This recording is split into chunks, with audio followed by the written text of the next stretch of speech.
Welcome, everyone, to our video on demand webinar, Understanding Thrift Savings Plan for Special Provisions Employees. On behalf of Serving Those Who Serve, welcome. Whether you're joining us for the first time or you're a returning member of our federal community, we're glad you're here. My name is Dan Sight. I'm actually the founder of Serving Those Who Serve, and we are a federal benefits education and fiduciary financial planning group with the unique mission to reach, teach, and serve you, the career civilian Fed. I want to begin as I always do by saying thank you. Thank you for taking the time to watch this today. But above all, thank you for service. The government of the country to meet everyone. In normal times, you don't hear that enough. These are not normal times, so you're definitely not hearing enough. You will always hear it here. I know that you are watching this on your schedule, and that is exactly why we created this format. We recognize that your work environment has changed over the last year pretty dramatically, and finding time during your workday for professional development probably become increasingly challenging. So you asked, we answered, and we've made this valuable training available to you whenever and wherever works best, whether that's in the evening hours, weekend time, or segments that fit during your day. You can take it in little bites. We're not like the rentals on your video box where you have 48 hours. Nope, this will be here and available to you. For today's training, once again, we have the guru, Ed Zerndorfer. Ed is a retired career Fed himself and probably has more certifications than anybody we've ever encountered. He is also hands down the most published author currently writing on federal benefits.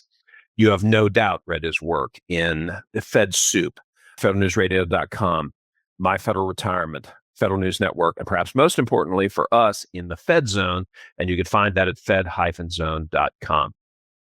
Quite simply, in my opinion, no one knows these topics any better. Before we get started, I want to explain a little bit about the model for this training because it is likely different from other trainings you may have attended. So today is what we call Part 1, which is general education delivered in this on-demand format. But we also have Part 2, which is personalized education delivered live via Zoom at a time that works for your schedule. Why? One of the things that we've discovered over the decades is that people will attend multiple webinars, seminars, lunch and learns, trainings, you name it, and still don't completely have their hands around understanding how the benefits will impact them and their families. So Part 2 is created to ensure that you get your specific questions answered. And because it's personalized to you and your family, it's offered through appointment only. So how do you do that? Throughout today's training, you will see QR codes on most of the slides. If at any point you'd like to schedule a Part 2, simply use the camera on your cell phone, scan the QR code. This will open a scheduling page where you can select a great date and time that works best for you. Now, if for some reason you are viewing this on your cell phone, and I can't imagine why you would, because you can pretty much do what you want with this, and therefore can't access the camera feature right now, simply take a screenshot of any slide. Then you'll be able to open that picture in your Photos app, tap and hold the QR code on that picture, and that should open the scheduling page. And if you are not a QR code person, that's okay. You can also email us directly at part2@scwserve.com to request a Part 2 session. So here's how this on-demand session works. Ed will present the comprehensive training content, and throughout the presentation, you'll see examples of questions that we typically address in our Part 2 sessions. While you won't be able to ask questions in real time as you would in the live webinar, you can always bring those up at your Part 2, or you can email your specific questions to us at part2@scwserve.com. Our goal here is to make sure that you get the deep level of understanding that you need. Next, in keeping with our mission, in the interest of full disclosure, Raymond James asked us to provide the following slides, and we're happy to do that. Just want to touch on a couple of things here. Number one, Serving Those Who Serve sponsors this educational session to bring Ed to you. Number two, Ed is not here to solicit, never. And today will be purely educational. And lastly, we are not a part of OPM. I'll be back a little bit later to talk about the whole process, but without any further ado, let me tell you a little bit about Ed. He's been helping federal employees have a better understanding of their benefits and make better retirement decisions for over 25 years. So we're talking quarter century of empowering feds with benefits knowledge. And the team here at Serving Those Who Serve, we celebrate Ed's career and achievements, and we are so fortunate to be affiliated with him. I told you he's got a bunch of designations. Well, here they come. He is a certified financial planner, chartered life underwriter, chartered financial consultant, a certified employee benefit specialist, an enrolled agent, and like every single advisor here at Serving Those Who Serve, he is a chartered federal employee benefits consultant and is also a member of the Maryland Society of Accountants, the National Association of Enrolled Agents, the International Society of Certified Employee Benefit Specialists, the Financial Planning Association, the National Association of Health Underwriters, and the Society of Financial Service Professionals. I told you he writes, boy, howdy does he, every single week for us in the Fed Zone, as well as with My Federal Retirement. And he is my featured go-to guest on our Fed Life podcast. You can find those every single month, fresh content going up on our YouTube channel or Spotify. So check those out. So without any further ado, let's turn it over to Ed. Take it away, sir.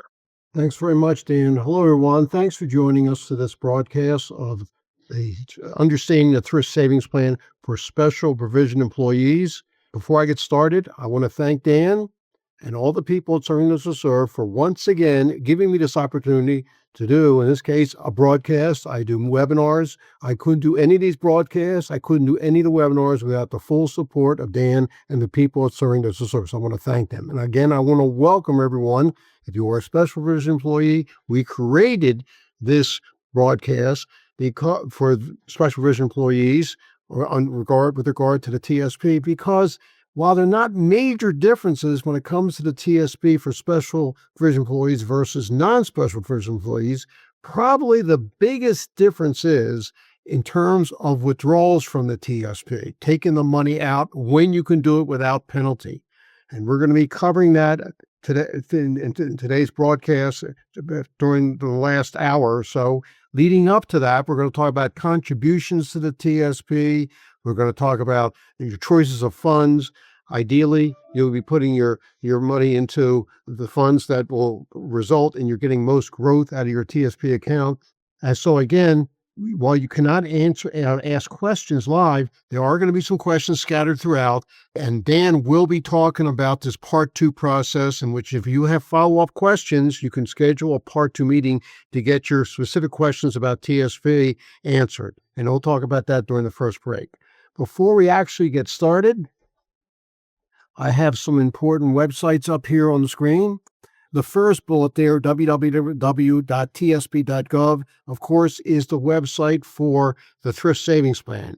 Among the things on the TSP website are publications. I used to say forms. Well, you cannot download forms anymore from the TSP. Everything has to be done online. How so?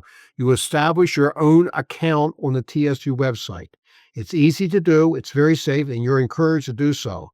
You want to, let's say, make interfund transfers. You want to make withdrawals. You want to roll over money out of the TSP, roll money into the TSP. You cannot do that via a paper form. Everything has to be done online. So please, if you have not set up your own account on the TSP website, please do so as soon as possible. The next bullet, www.fed-zone.com. As Dan mentioned, I write a weekly column for Serving Those Who Serve. It's called the Fed Zone. I write one column a week, every week of the month, every month of the year, on average about 50 to 60 columns each year. On what topics? Employee benefits. I write columns on CSRS. I write columns on FERS. I've written columns on Social Security. I've written many columns on the TSP. I've written columns on all the employee insurance benefits, including the Federal Employee Health Benefits Program and Medicare, dental and vision insurance, life insurance, long-term care insurance. I write columns on tax planning for retirement. I write columns on survivor benefits. I write columns on estate planning. You name it, I write about it. I've been writing these columns on behalf of Serving Those Who Serve ever since April 2019, almost 7 years. And every column I've written in the Fed Zone over that almost 7-year period has been archived. If you have a particular subject you'd like to read about, like TSP, all you have to do is go to www.fed-zone.com and under the search engine, put that favorite topic TSP, and every column I've written over the past almost 7 years will pop up. I want to emphasize the fact that the way I write my columns is so that you understand them. It's nothing high-powered, down to earth, good information.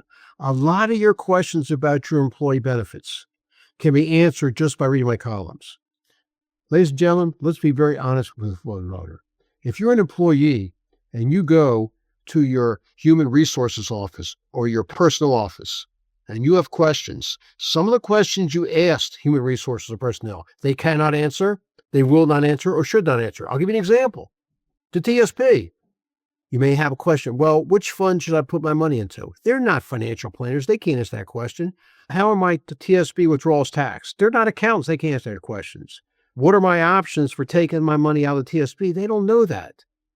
Now you do have a place to go to get those questions answered. It's called the TSP. Now I said employees, if you're a retiree, you have questions about the TSP. I'm sure you do.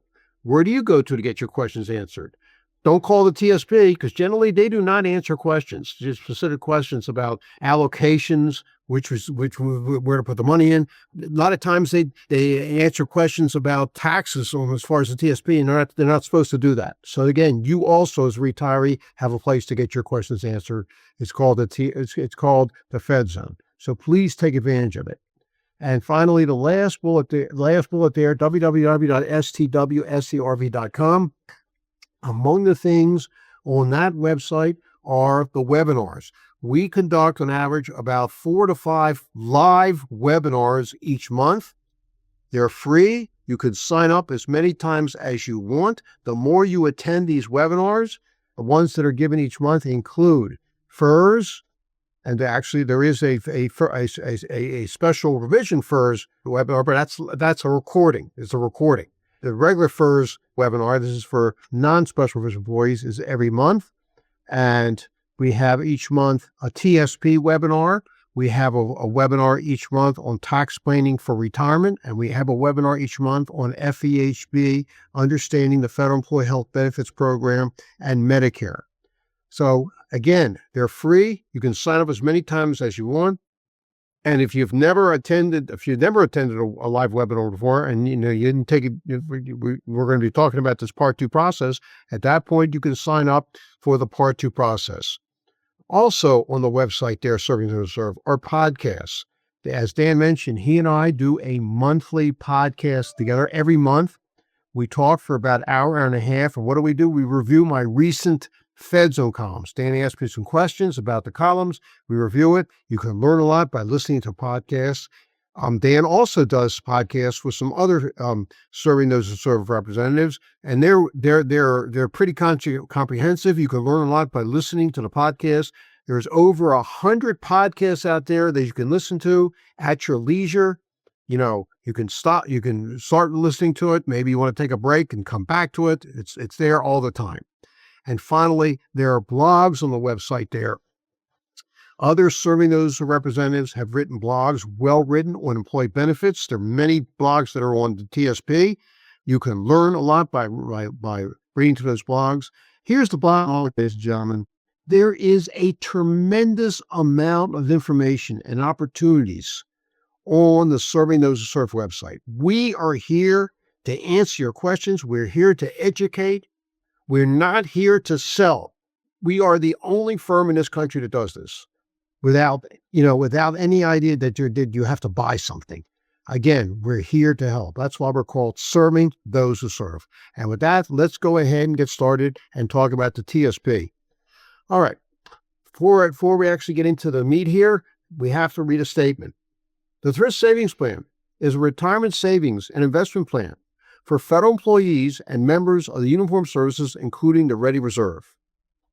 The TSP is a defined contribution plan. Now, what does that mean? It means that the retirement income you receive from your TSP account will depend on how much you and your agency or your service, if you're eligible to receive agency or service contributions, which you are because you are FERS employees, do get matching. If you're a member of the Ready Reserve or you're in the uniformed services, you also get matching into your TSP account. And again, your income ultimately will depend on how much you have contributed to your account and all the earnings accumulated over that time. The Federal Retirement Thrift Investment Board administers the TSP. Now, let's put this Before we get one more statement here, there are some risks involved with the Federal Thrift Savings Plan. And those risks include, one, market volatility of the CS&I funds. Those are the three stock funds. Two, inflation risk in the G fund. Now, I want to clear up a big misunderstanding. I've heard this statement many times from TSP participants, and they say to me, I am a very risk averse. I'm really scared of the stock market, and I want to make sure my money is safe, that it'll always be there, that it's not going to go away. So that's why I'm putting my money in the G fund. How could there be any risk in the G fund? It's invested in short-term U.S. Treasury securities, Treasury bills. And how they rated? These are U.S. Treasuries, like Treasury bonds, Treasury notes, Treasury bills. They're rated AAA. How could there be any risk? Is the U.S. government going to just, go out of business? Highly doubtful. So we're talking AAA rating here. But contrary to what you've been told, you read, there is risk in the G fund. It's called inflation, because interest rates are very sensitive to inflation. If inflation goes up, inflation, it'll affect the interest rate. You're getting the amount that you're getting, because the amount of interest is being eroded by the inflation. So there is inflation. There is risk in the G fund.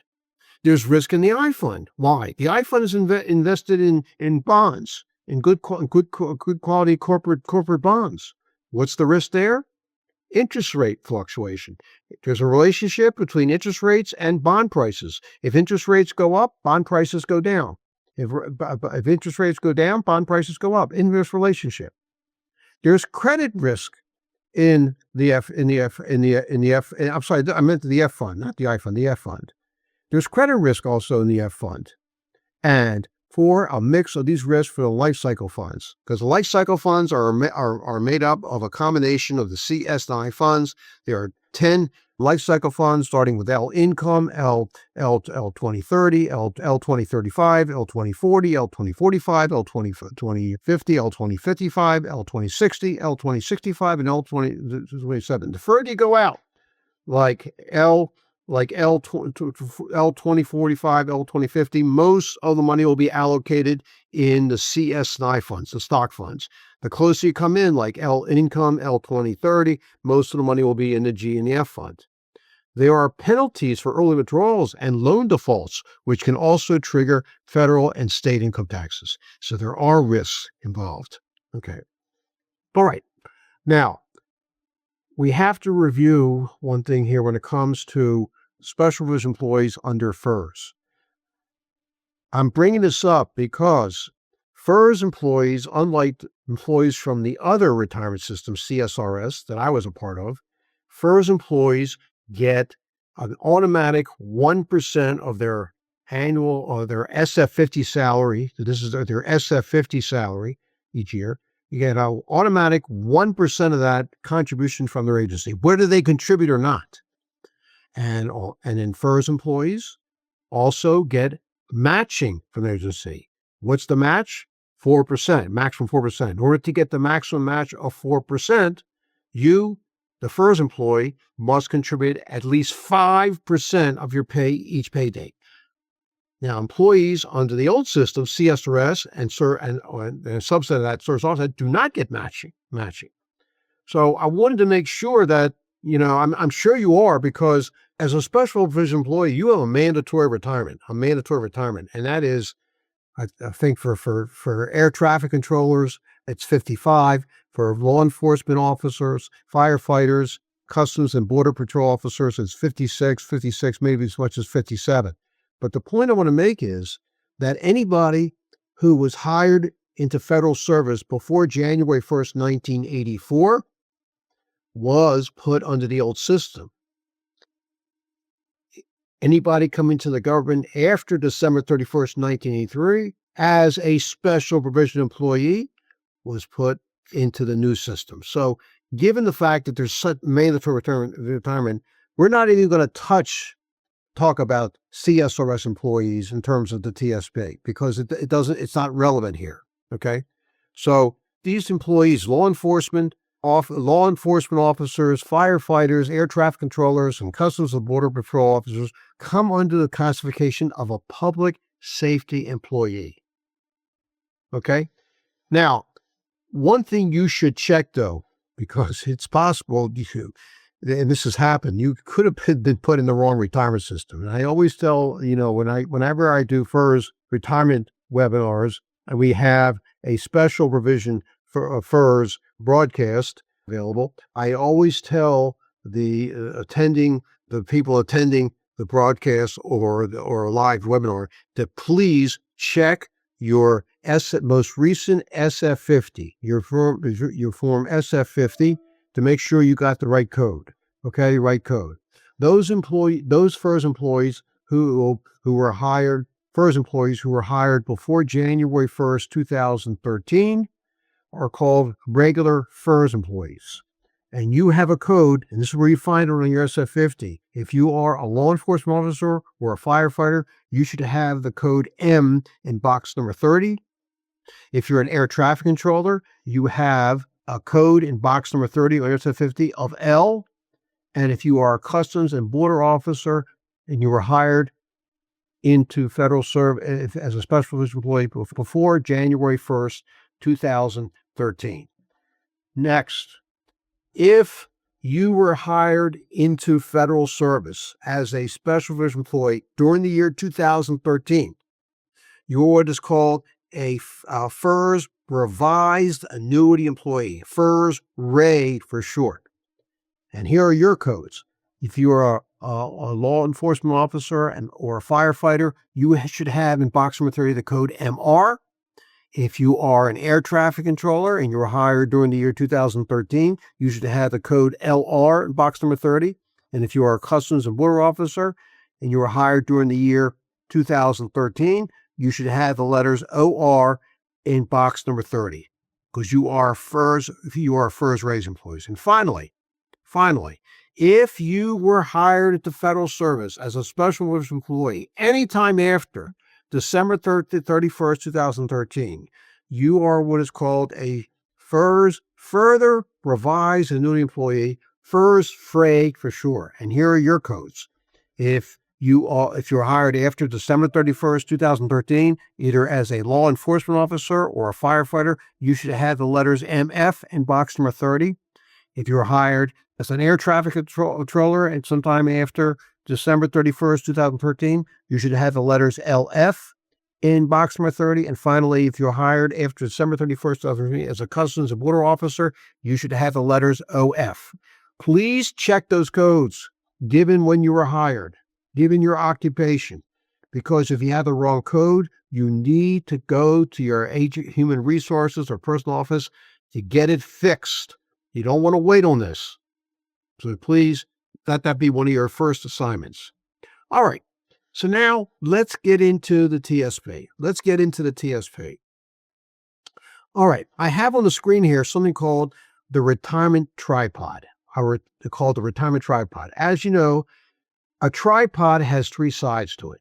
So this retirement tripod, what I'm presenting here, is a summary of what you, the special provision employee, when you retire from federal service, what will you eventually receive in terms of your retirement income?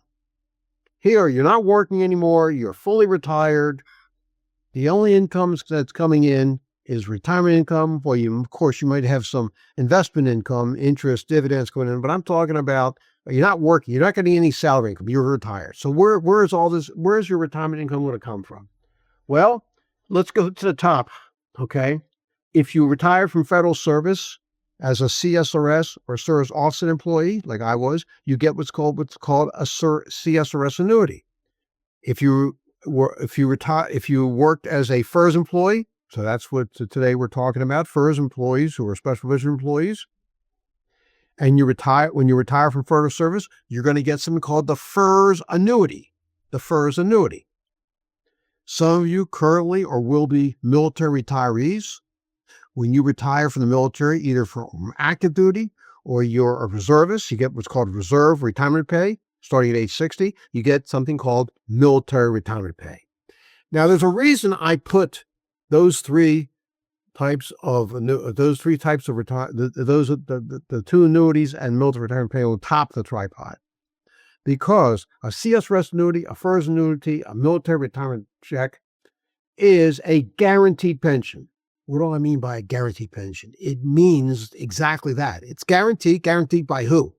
The federal government's guaranteeing that once you retire from federal service, 1 to 2 months after you retire from federal service, you're going to get the first of lifetime FERS annuity checks with inflation protection.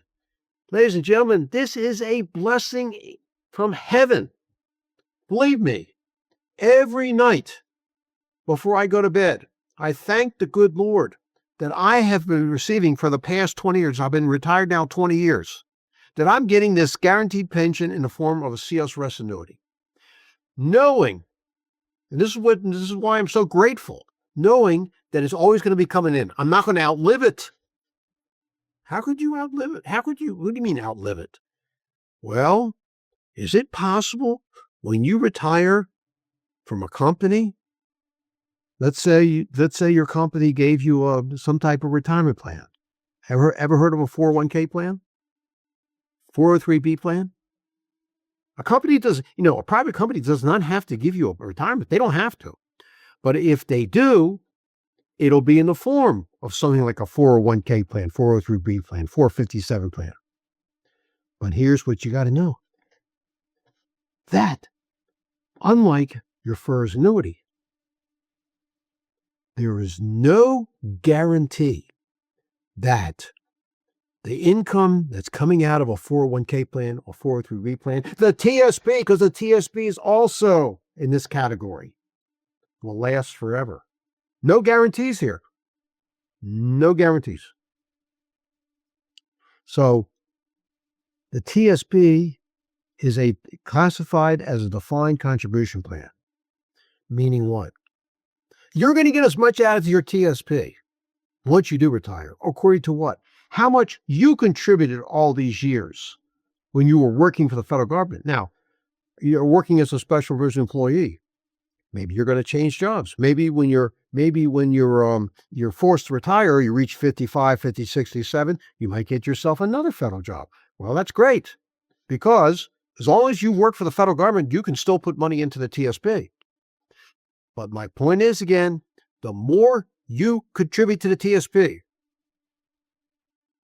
the more you invest for growth, you're getting free money in terms of matching an automatic 1% contribution, the more you're going to have in retirement.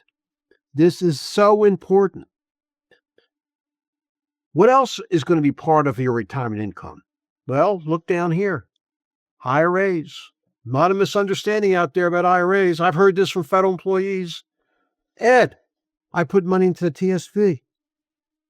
I would love to contribute to, especially a Roth IRA. Yeah, I know there's that Roth TSP, but I also like to put money into Roth IRA.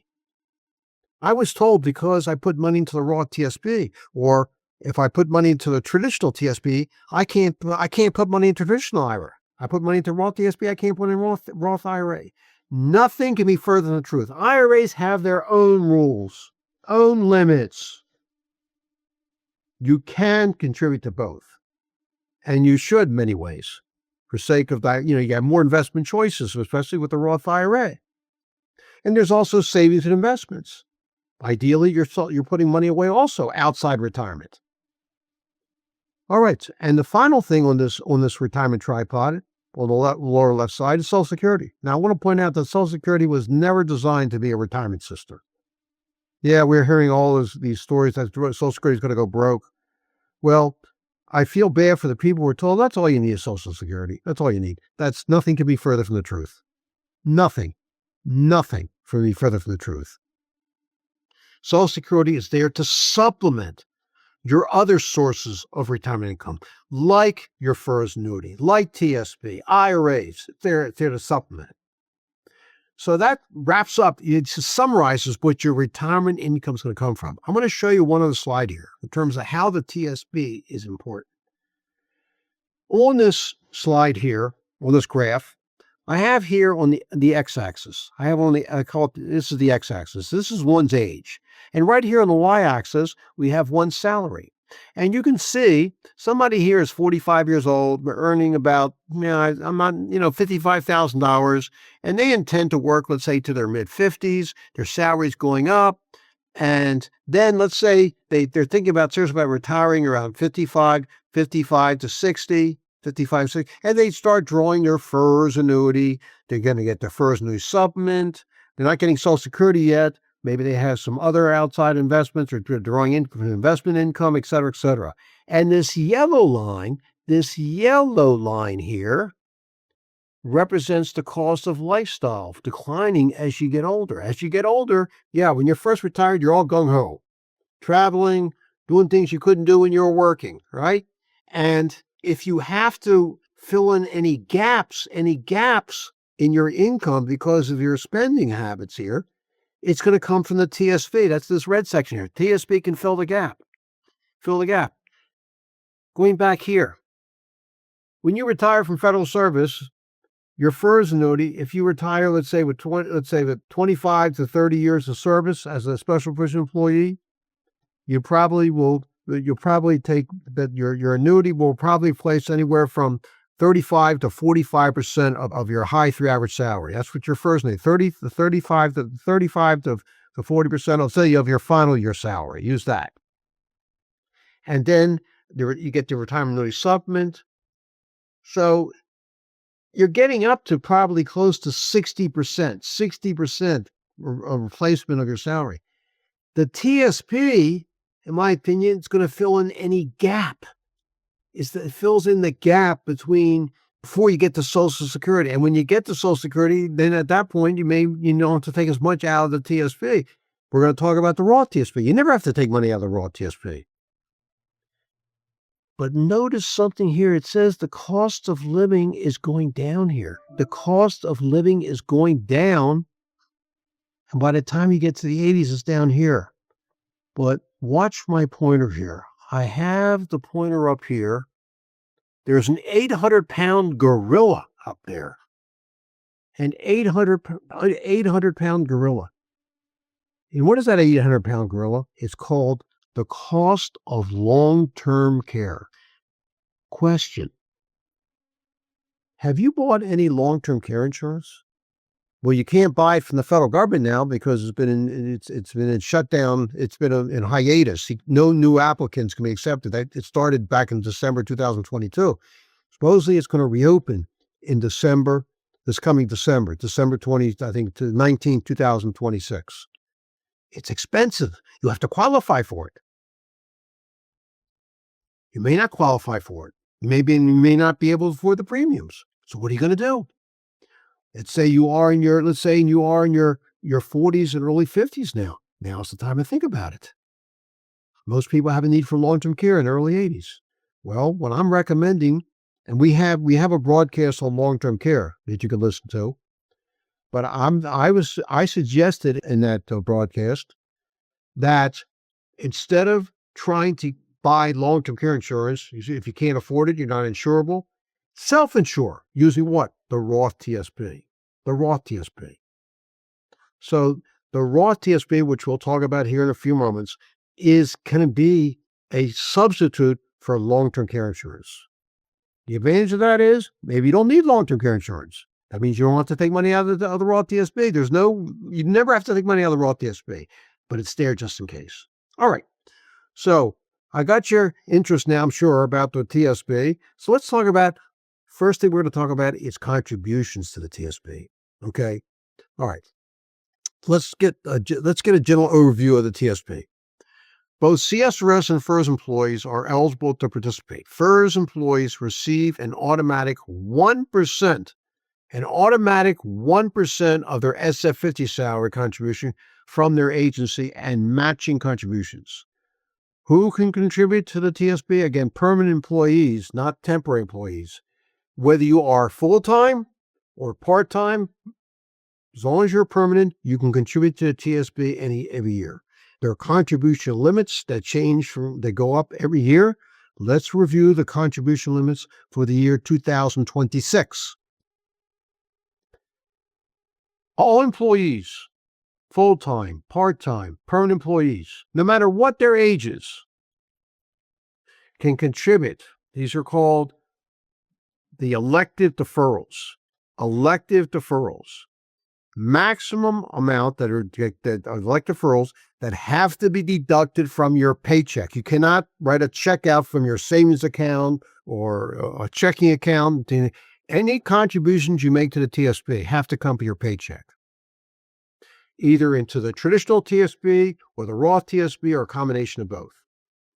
So all employees, no matter what their ages, can put a maximum $24,500 into the TSP. And when did this start? It started with your first pay date. I didn't say pay period. Pay date in January. And your last opportunity to contribute to the TSP during calendar year 2026 will be your final pay date in December. I'm saying this because we have to distinguish when it comes to the TSP. Distinguish between the leave year, and the calendar year.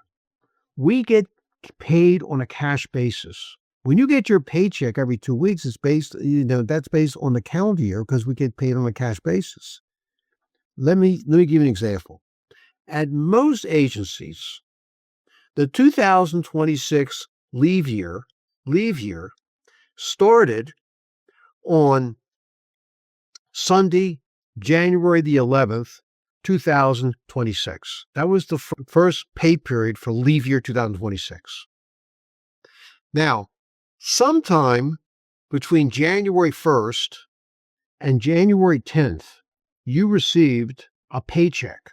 You got paid for pay period 25, which ended on December 27th was the end, 2025 was the end of pay period 25 for pay period 25 for leave year 2025. So that paycheck got deposited in the first or maybe second week of January. That was your first pay date for 2026. And your last pay date for calendar year 2026 will be sometime during the last week of December 2026. So let's keep that fact in mind. So between January 1st, 2026 and December 31st, 2026, you have 26 pay dates. And your final opportunity to contribute to the TSP for calendar year 2026 will be your final pay date in December 2026. All right. So that's for all employees, no matter their age. Now, those employees who are over the age of 50, they are 50 or older as of December 31st, 2026. Put in another way, anybody out there who was born before January 1st, 1977 is eligible to do what's called catch-up contributions. The catch-up contributions are an addition to the elective deferral. The 24,500 are called elective deferrals. Catch-up contributions have their own category. So what are the limits on the catch-up contributions? All right. So if you are going to be if you're going to be you're going to be 50 to age 59, 50 through age 59, or over age 63, over age 63 as of December 31st, 2026, then your catch-up contribution is going to be $8,000. That makes a total contribution you can make of $32,500. Note that in 2025, the elected deferral limits were $23,500. The catch-up contribution was $7,500. It was a change. Are you aware of that? Because if you have not made the change, whatever you put in 2025 is going to carry over 2026. When the TSP changes their contribution limits, and they announce this usually in November before the year it's going to happen, if you don't do anything, you got to make this election to increase your contributions. If you don't, they'll just put in the same thing as they put in last year. Okay? Now, starting last year, though, there was a change in the catch-up contributions for employees who turned 60, 61, 62, or 63 during the year. There's what's called a super catch-up. Where does this come from? One of the provisions that came out of Secure Act 2.0, which was passed into law in 2022. There were a whole bunch of things that came out of Secure Act 2.0, but one provision that took effect January 1st, 2025. And this applies to employees who contribute to their qualified retirement plans, 401k plans, 403b plans. These are defined contribution plans, the TSP. If you're an employee working for a company, or in this case, the federal government, and you're turning 60, 61, 62, or 63 during the year, if you were born between January 1st, 1966 and December 31st, 1969, you are in that category. Your catch-up contribution is not going to be $8,000, but it's going to be $11,250. That means your total contribution will be $35,750 for this year. And the deadline once again, is going to be your final pay date in December 2026. Now, I want to point out, and this is important because there's misunderstanding about this, whether you are contributing the maximum $24,500 because you're under 50, or $32,500 between 50 and 59, or you're over age 63, or the $35,750. Those contributions that you're making have to come from your paycheck. They can go into the traditional TSP. They can go into the Roth TSP, or a combination of both. The limits again are up there on the screen. Let me show you one other way here. Here we go. This is the summary. These are the contribution limits. Okay? For regular, those are the elected deferrals and the catch-up contributions, both for employees who are, no matter what, given their age. You also can roll over money into the TSP.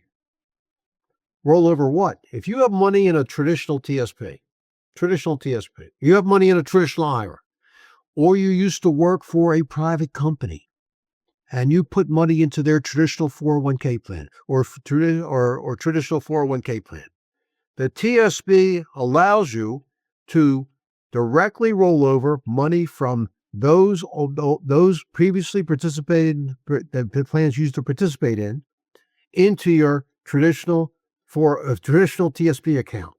If you participated in a Roth 401k, you can roll that into your Roth TSP account. Those rollovers do not count against your contributions. There's no tax benefits. One of the reasons you may want to do this is to consolidate everything. Having money in a traditional IRA, you got money in a 401k plan. It gets very complicated later on in life. By consolidating everything under one roof, it'll make your life much more easier. All right, but I want to get back to this screen here and talk about the agency automatic 1% contribution and the agency matching. As I said, the $24,500, $32,500, $35,750 has to come from your paycheck. The agency contributions, including the 1% automatic and the agency matching contributions, are not part of the $24,500, $32,000, $35,000. That's in addition. This is going into your account. These limits are only for you, that the contributions come to your paycheck. All right. So how does matching work? How does this agency automatic work? Let's run to this here. That's why I did this chart. And let's suppose you are a FERS employee. When you were hired, you were automatically, they took 5% out of your paycheck. This is your first pay period. They automatically took out 5%. And you said, and you had a decision to make. Do you want this to continue? Because if you would have told the TSP, no, I don't want to participate in a TSP. I have my own savings plans I put money into. I'm not interested in putting money into a TSP. So you filled out a form, and once the TSP got it, or your payroll processing office got it, they stopped taking out money out of your TSP, and they gave the money back to you because it came out of your paycheck. So even though you're not putting money in, your agency is putting in 1% of your current year SF50 salary. Look on your SF50, you'll see in box 12C something called adjusted basic pay. Adjusted basic pay includes your basic pay plus locality pay adjustment equals adjusted base pay. So let's suppose your adjusted basic pay is $100,000. You're not putting any money into the TSP, but your agency that year is putting in 1% of $100,000, which is what? $1,000, even though you're not putting in anything. All right? Then a few months later, you wake up and say, gee, I think I made that was a stupid move on my part. I'm going to think about this. I think I should start putting money into the TSP. I heard it's so important to start contributing to my retirement when I'm, here I'm young. I'm not thinking about retirement, but I should start contributing to the TSP. And just to be on the safe side, I'll start off small. I don't know if I can afford it, but I'll start off small. So I'll put in 1%. I'll put in 1% of my pay. All right? In addition to getting the 1% automatic, your agency will match yours, the 1% that you're putting in. So that's a total of how much? 1 plus 1 plus 1 is 3%. Then, 2 months later, he said, this is not as bad as I thought. I think I'll put another 1%. Now you're up to 2%, and the agency now matches the 2%. Now you have a total of 5% going in. Then you put in 3%. You get a match of 3%. Plus the 1%, now you have 7% going in. Then you can do another 1%. You're not going to get a dollar for dollar. It's going to be another 0.5% match. Now your agency is putting in 3.5%. You're putting in 4% plus 1, so that's 8.5%. And then when you go up to 5%, your agency adds another 0.5%, so up to 4% plus the 1% for a total of 10%. And at that point, there's no more matching. So I want to make a few points about how this matching works. A couple things. Number one, in order to get the maximum match of 4%, not 5%. The maximum match is 4%. Look at the column here, 4%. Are you getting 5% going in? Yes, it's the 4% match plus the automatic 1%. To get that, you must contribute at least how much every pay date? 5%. You must contribute at least 5% each pay date in order to get the maximum match of 4% plus the 1%, and that'll bring you up to 10%. Now, I know if you are, let's say, on the younger side, you have a family, young family, you bought a house, got car payments, student loans, whatever. It's a struggle. Listen, ladies and gentlemen, I have four children. They have children. I know what a struggle is. I know. If it's a struggle to put money into the TSP, please put in at least 5%. At least 5% each pay date.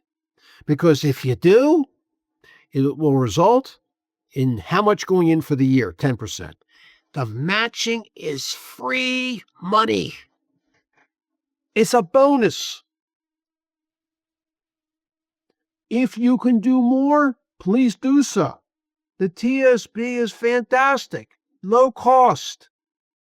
Take advantage of it. When I see retirees today who've done the most, have done the most possible to contribute to the TSP. I was talking to someone this morning. He has $2.3 million in his TSP account. That came for years of contributing the maximum possible, the matching. He invested in the stock funds. He ignored all the downturns in the market. He just said, I'm going to hang in there. $2.3 million. I think there's over 200,000 TSP account participants around the world who have over $1 million in their TSP accounts. That's fantastic. Make that a goal. Make that a goal. All right. So now let's talk about the different types of TSP accounts. Traditional TSP account and traditional TSP account versus the Roth TSP account. Okay. All right. Traditional TSP contributions are automatically deducted from participants before tax salary. Every 2 weeks, if you get paid every 2 weeks. Roth TSP contributions are automatically deducted from employees after tax salary every 2 weeks. Now, to see how this works, let's do an example. Let's suppose we have an employee whose SF50 salary is $100,000. And they made the election this year to put $10,000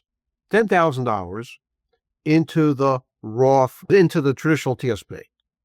So as a result of putting $10,000 into the traditional TSP, their taxable salary is reduced to $90,000.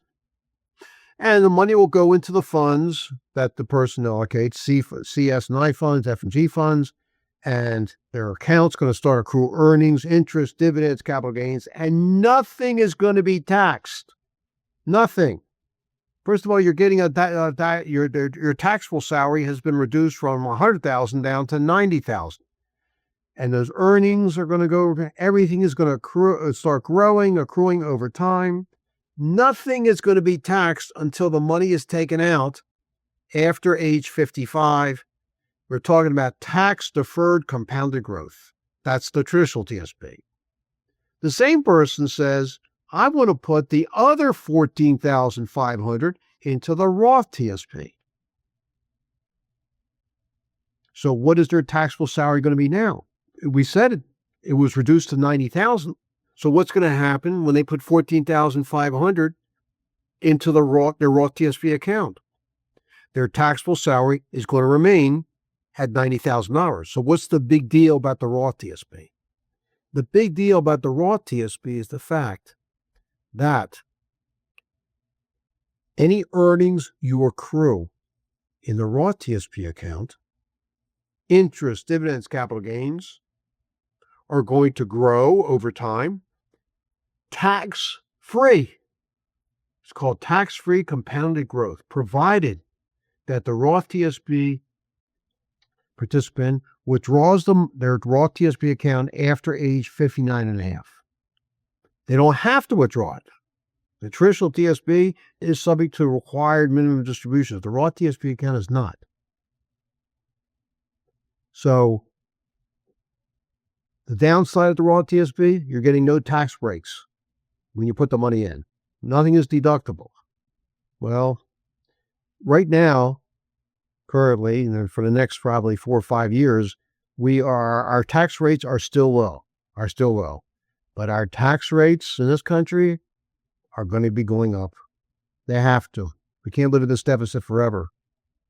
So pay the tax now while it's low rather than paying the tax later on when it's going to be higher.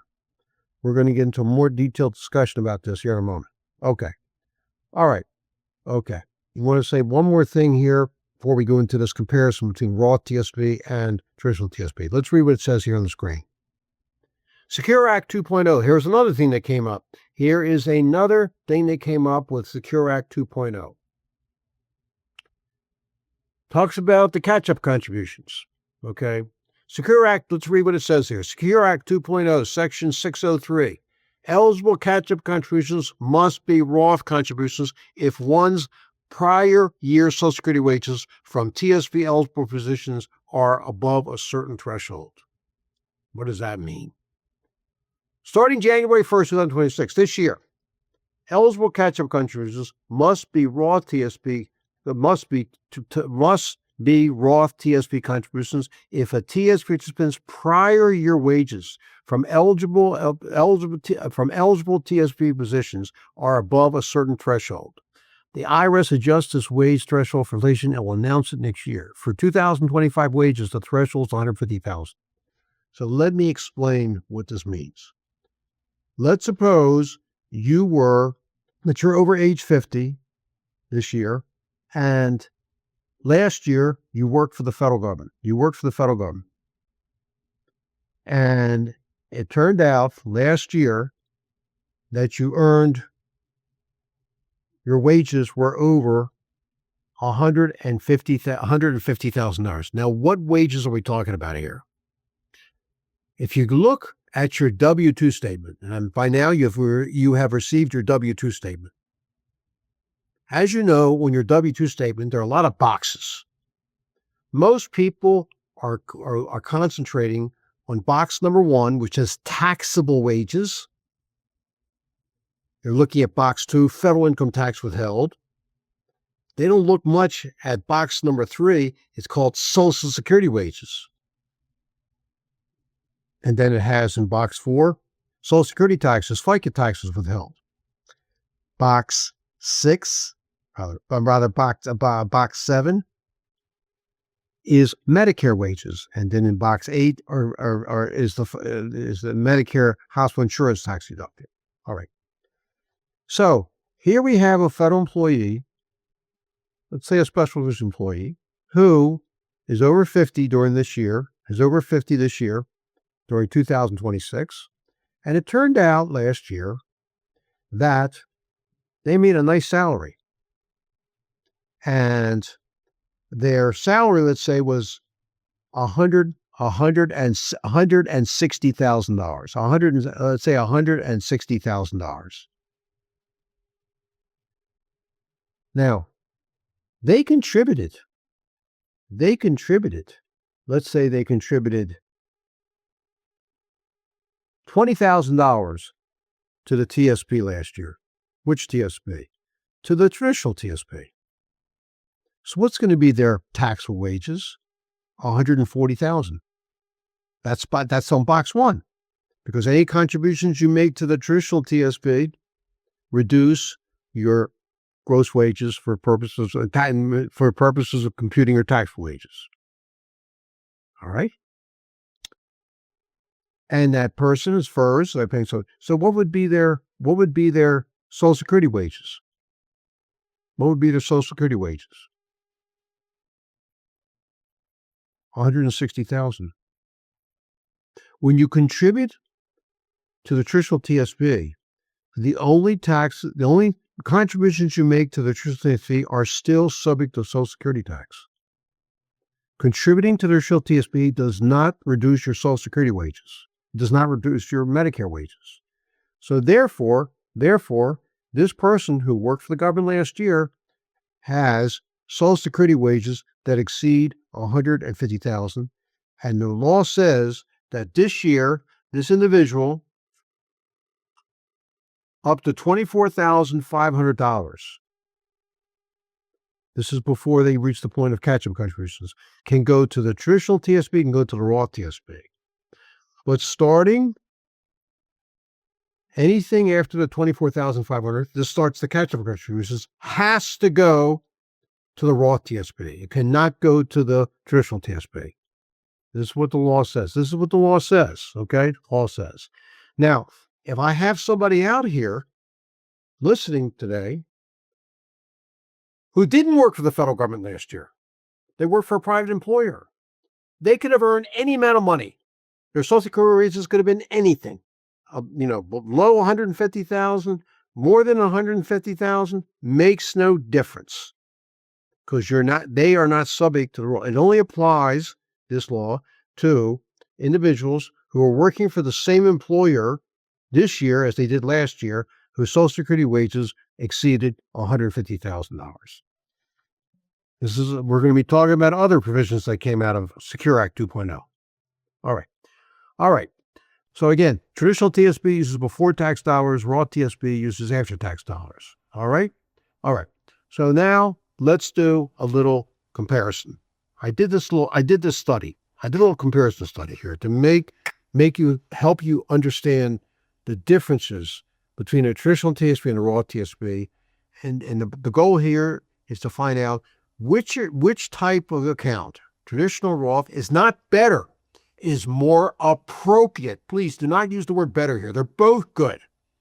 But which account is more appropriate and under what circumstances? So here's how the study goes. I have one employee, who puts in $5,000 into the TSP for 10 years. At the end of the year, they put in $5,000 to the traditional TSP. And the way they allocate their contributions into the funds, they're getting a 5% investment return. It doesn't sound like a lot, but that's not the point of the study. 5%. I'm using a pretty conservative investment return. Not getting 5% every year, but the average data comes out to be 5%. All right. So, and the person is in a 30% overall marginal tax bracket. 30%. 30% overall, I mean federal and state, maybe 22% federal and 8% state. You got to look at the state too, because most states allow you, when it comes to traditional TSP, to deduct your contribution from your state taxable income as well. All right. So here, let's look what's happening here. At the end of year one, they put in $5,000. Start of year two, we have $5,000. This $5,000 is getting 5% investment return over the year. Then we add the end of year two, $5,000. So their account balance at the end of year two is $10,250. Start of year three, their account balance is $10,250. 5% investment return is $512. Add another $5,000. Now the account balance is $15,762. And we do this for 10 years. At the end of year 10, their traditional TSP account balance is $62,889. Now remember, this $62,889 is all pre-tax dollars. Not one penny of the $62,888 has been taxed. It's all going to be fully taxable when withdrawn. All right, here's the other person. The other person also is putting in $5,000 into the traditional TSP at the end of every year for 10 years, and they are also in a 30% overall marginal tax bracket. They're getting a 5% investment return. So what is the result? What happens to them in terms of their contributions and earnings? At the end of year one, they're putting in $3,500. Why $3,500? What happens to $5,000? Well, because Roth TSP contributions are made with after-tax salary dollars, the person's in a 30% overall marginal tax bracket. So what's 30% of $5,000? $1,500. So $5,000 less $1,500 is $3,500. So at the end of year one, the account balance is $3,500. Start of year two, $3,500. 5% investment return is $175. Another $3,500 added at the end of year two makes their account balance $7,175. Start of year three, $7,175. 5% investment return is $359. Add $3,500, $11,034, and so on. By the end of year 10, what is their account balance? $44,022. So, who has more money now? TSP participant one, $62,000. This is the traditional TSP person. $62,880 versus TSP participant number two, the Roth TSP participant, $44,022. You'll say, well, looks like the traditional TSP person has over $18,000 more, but wait a minute. When they take the $62,889 out, they're going to pay tax, federal and state. Whereas the Roth person, they're not going to pay $1 one penny of tax here. So it comes down to this, to a simple question. When the traditional TSP person takes out the $60,000, what marginal tax bracket are you in? All right, here, look at the chart here. When they contributed to the TSP, both the traditional and the Roth TSP, they were in a 30% overall marginal tax bracket. Okay? Now, what happens? What marginal bracket will each be in when they withdraw the money? Let's do one possibility, 30%. 30%. Each is, both the traditional TSP person and the Roth TSP person will be in a 30% bracket at the time of withdrawal.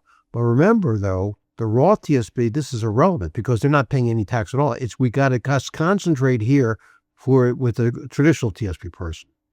All right? Here we go. There we go. All right? So what I'm going to do is I'm going here to the $62,889.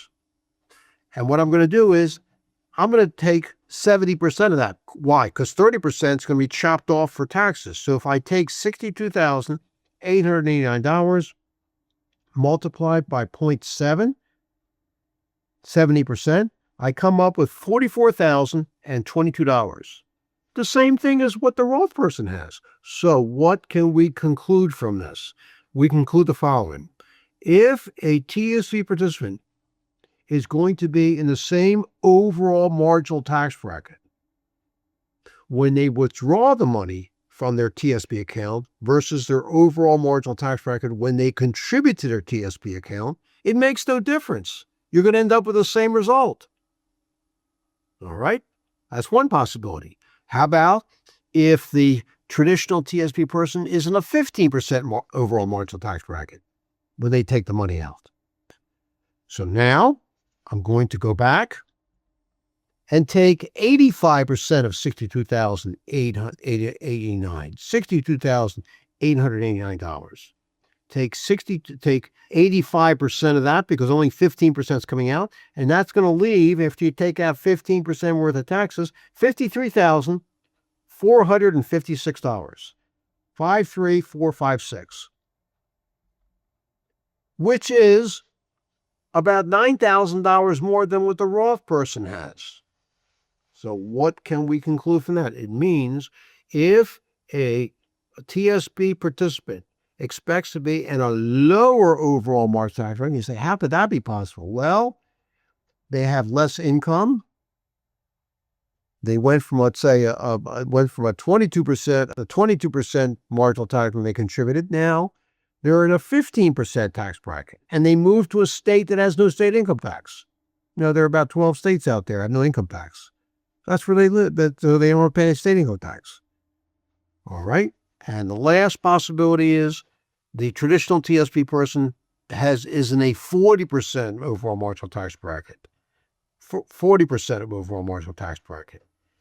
How could that happen? Well, I think it's more realistic that taxes are going to go up. The person may have moved to a state that has a higher income tax, whatever. So when they took the money out to take out the $62,889, they're going to pay 40% of taxes. That's going to leave them with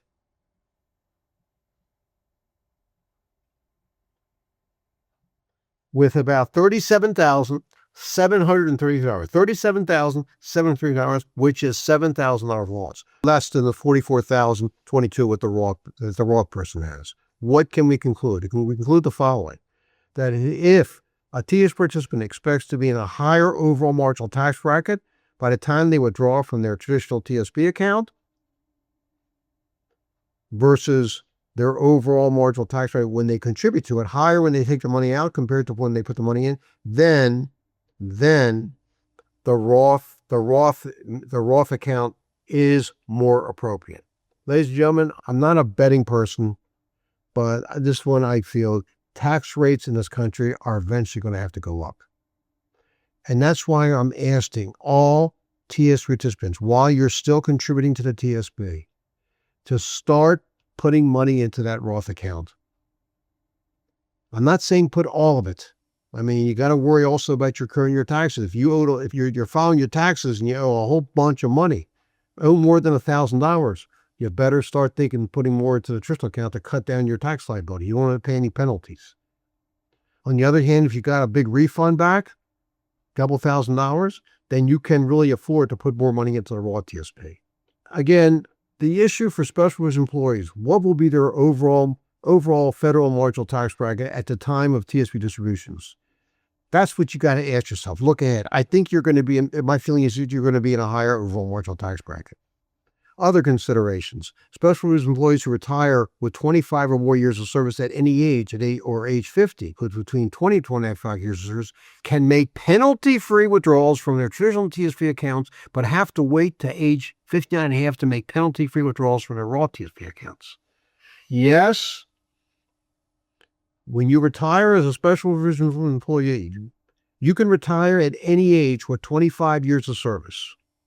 Any age with 25 years of service, and start withdrawing from your traditional TSP without penalty. Here, you started working as a special provision employee when you're 18 years old.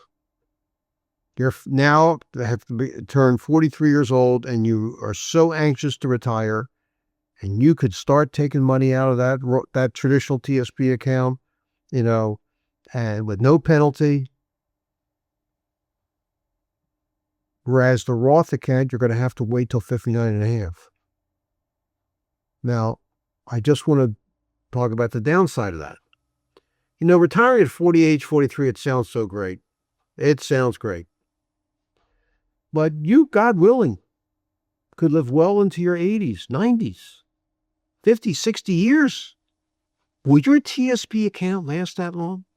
Do you want to start taking that money out of your TSP account that early? Maybe you should think about, as a special provision employee, maybe holding off taking your TSP. When you are a non-special provision employee, the earliest you could take money out of your traditional TSP is age 55. Age 55. That money, remember what I said earlier today, you're going to get as much out of the TSP account according to how much you contribute to it, how well you invest it. And also, you can't take too much money out early in your retirement years. You got to keep it growing, and you got to be careful how much you're taking out.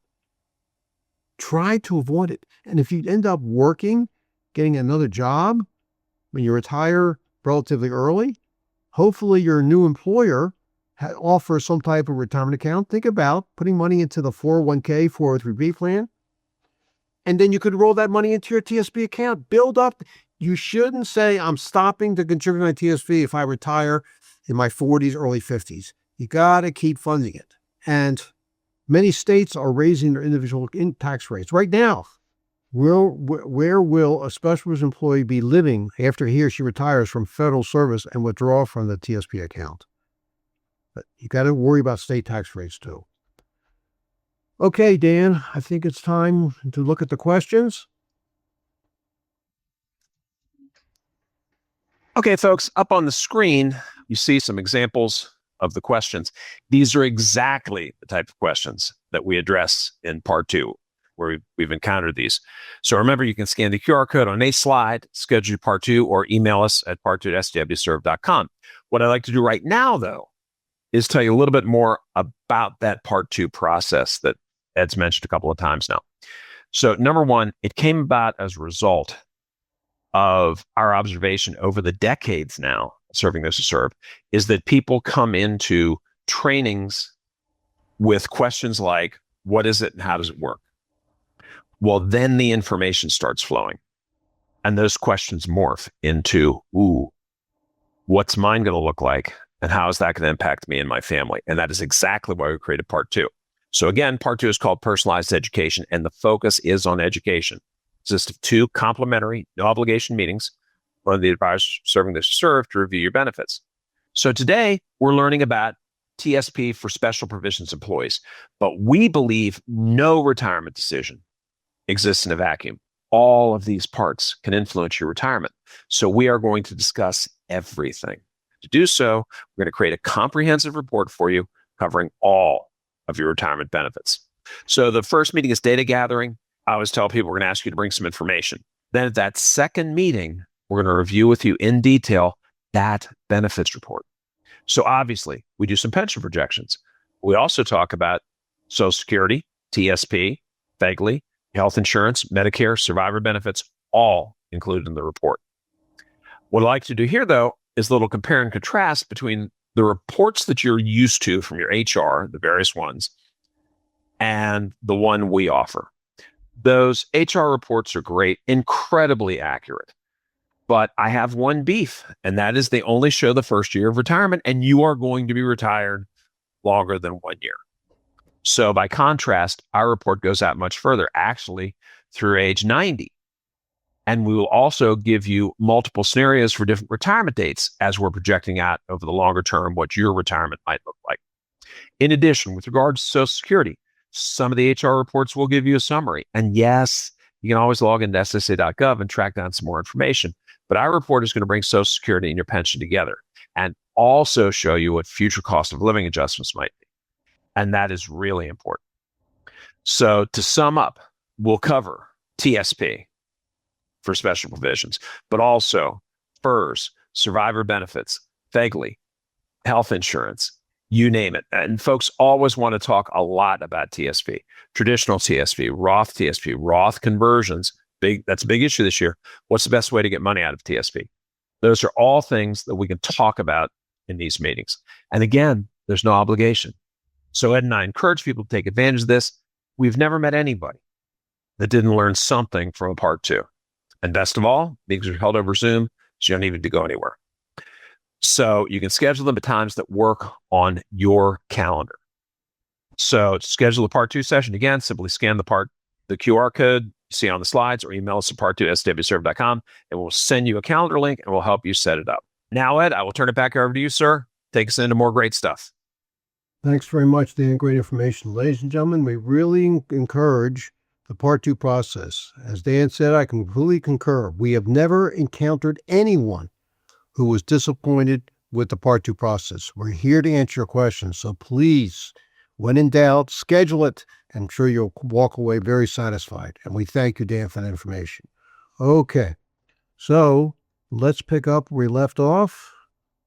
We were talking about contributing to the traditional TSP versus Roth TSP. Now, another change that came to the TSP starting this year is that starting January 1st, it started on January 28th, 2026. It took effect January. This was a provision that came out of Secure Act 2.0, another provision that came out of Secure Act 2.0 that affected January 1st, 2026. Qualified retirement plans, defined contribution plans, 401k plans, 403b plans, and the TSP are going to be allowed to allow their participants to convert their traditional TSP accounts to Roth TSP account. It's called a Roth TSP in-plan conversion. Now, let's read what it says here on the screen. The Thrift Savings Plan announced that starting January 1st, 2026, TSP participants will be able to convert portions of their traditional TSP, this is the before-tax TSP, to the Roth after-tax TSP. It's called a Roth in-plan conversion. For those federal employees who currently do not have a Roth TSP balance in their TSP account, their first Roth in-plan conversion will create a Roth TSP account. So if you've never put money into the Roth TSP account, and you heard what I was talking about, it's a good idea to have that Roth TSP because tax rates eventually will be going up. And I think you'll be very happy you did contribute to the Roth TSP account. So now's between your contributions that you can make directly, maybe you're going to start as soon as possible. Well, you also, in addition to that, can do a conversion of your traditional TSP, portions of your traditional TSP to the Roth TSP. I wrote a column in the Fed Zone. This is a recent column I wrote back in December 2025, and I talked about this conversion. And I'm just going to give you some of the things I said here. One thing is that I've gotten through the years, and I know that people have gotten this question all the time. When is the TSP going to allow us to convert our parts of our traditional TSP to Roth TSP? Well, it is here. It started on January 28, 2026. Okay? But there's some things you need to consider before you do this. This is not for everyone. I'm going through here some of the prerequisites that you need to fulfill, to meet before you start doing these Roth these traditional Roth TSP in-plan conversions to Roth TSPs. Here's the first question you got to consider. How will the conversion affect the traditional TSP participants' adjusted gross income in the year of conversion to the extent of possible loss of tax credits and deductions? I'm saying that because when you convert your traditional TSP, parts of your traditional TSP to the Roth TSP, the amount that you're converting is going to be included in your income, your adjusted gross income. It's going to push up your adjusted gross income to the extent that you could lose out on some tax credits, tax deductions. Let me give you an example. One of the popular tax deductions is if you want to put money into a traditional IRA and you want to be able to deduct your contributions. It's called a traditional deductible IRA contributions. Well, if your AGI, your adjusted gross income, is too high, you won't be able to deduct your contribution. You'll have to put the money into what's called a non-deductible traditional IRA. That's one example. And there are some tax credits out there that are sensitive to what your AGI is. That's one example, okay? Something else, and let me go to number 2, that's related to it. How much federal and state income tax will a traditional TSP participant have to pay on the traditional TSP amount converted to the Roth TSP? Understand that when you convert portions of your traditional TSP, let's say you converted, I'm going to take a number, $100,000. That $100,000 is going to be added to your existing taxable income and could result in you being pushed into a higher marginal tax bracket. Before this happened, before you converted the traditional TSP account balance account of $100,000 to the Roth TSP, you were in a 22% overall marginal tax bracket. Now you converted $100,000. Now it pushes you into a 24% tax bracket. You may have been a 24% tax bracket. Now you're going to be pushed into a 32% tax bracket. Okay. Number 3, will the conversion result in the increase of the traditional TSP participant's marginal tax bracket? That's what I just mentioned, okay, in the year of conversion.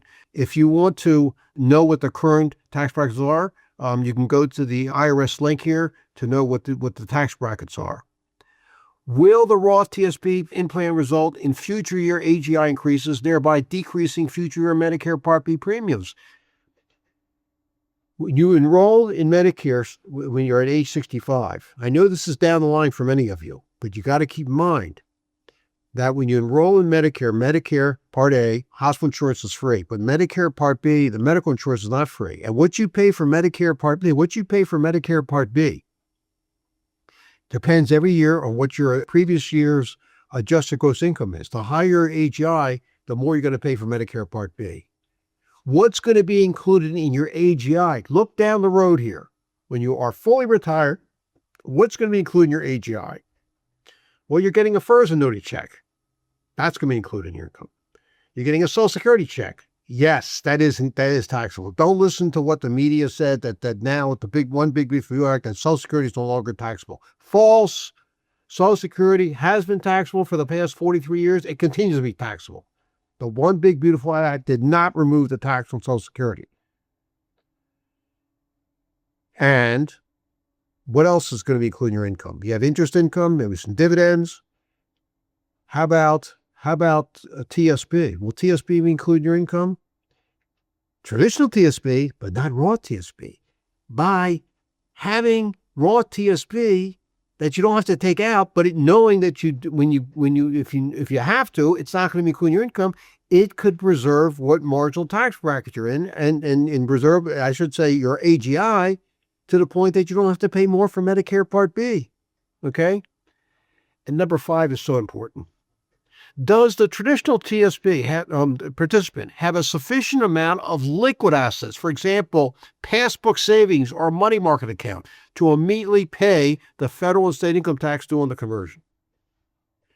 What I mean by that is the following. When you convert a traditional TSP amount, 10,000, 100,000, whatever you are, it is a taxable event. You have to pay federal and state tax. Let's go back to my example. Suppose you're in a 22% tax bracket. and you convert you decide I'm going to convert $150,000 of my traditional TSP to the Roth TSP, and you're in an 8% state tax. So what do you owe? What do you owe the federal government on that conversion? What is 22% of $50,000? $11,000. What is 8% of $50,000? $4,000. So you owe IRS $11,000, and you owe 8% of $50,000 or $4,000 to your state government. And you cannot wait until you file your income taxes the year after in April to pay it. You have to pay it in the quarter that you do it. When you incur a significant tax liability, that includes conversion of traditional IRAs to Roth IRAs, conversion of traditional TSP to Roth TSP, you have to pay the tax on what's called via estimated tax payments quarterly, April 15th, June 15th, depending on when you do the conversion. IRS has big penalties if they don't get paid on time. And you could say, well, I thought all our taxes were always due on April 15th. I have time to get, no. IRS, when you incur a significant tax liability in which there's no withholding, don't forget, your paychecks have withholding. Every 2 weeks, money's coming out. The IRS gets their money each month. But when you can do this conversion, there's no withholding. You are responsible for paying those taxes. So for this reason, when you are thinking about doing these traditional TSP to Roth TSP conversions, you have to consult with a qualified tax person to review the rules. You can't do this on your own. It's not for everyone. And you have to have a sufficient amount of cash, liquid assets, money market accounts, passbook savings to pay the taxes that quarter. You can't wait. Like I said, it's not for everyone. If you want more information about this, whether it's appropriate for you, want to talk more about it, this is what you bring up during a Part 2 meeting. The people at Serving Those Who Serve will be more than happy to sit down with you to review the rules, to see if this maybe is not such a good idea given your circumstances. Because I get this question all the time, when you do live seminar. I'm thinking about doing it. Do you think it's a good idea? I can't answer that question. I have no idea what's your circumstances. That's why when you have a Part 2 meeting, you're asked to bring in your information, and the Serving Those representatives will hopefully help you make that decision. All right. I have some important questions for the traditional TSP participant to consider before performing the Roth TSP and planning conversion. Traditional TSP participants who are active participants, this includes current federal civilian employees and active duty uniformed service members, separated and retired traditional TSP participants and spouse benefits traditional TSP participants are eligible to perform a Roth TSP implant conversion because of the federal and state income tax consequences of a Roth TSP implant conversion. Any traditional TSP account to participant considering a Roth implant conversion is advised to first consult with a tax advisor. This tax advisor can help the traditional TSP participant decide whether a Roth implant conversion could be advantageous and when is the best time to perform a conversion. For example, many individuals choose to do Roth IRA conversions during years that they have taxable income and therefore in a low overall federal and state marginal tax bracket. When deciding whether a Roth implant conversion is appropriate for a traditional TSP participant, the traditional TSP participant should consider these questions. A Roth implant conversion might be right for a traditional TSP participant if the traditional TSP participant answers yes to these questions. Will the traditional TSP participant be able to pay taxes from personal funds on any tax proportion of the conversion amount? Okay, if the answer is yes, then we're off to a good start here for conversion. Will the traditional TSP participants' overall marginal tax be higher in the future?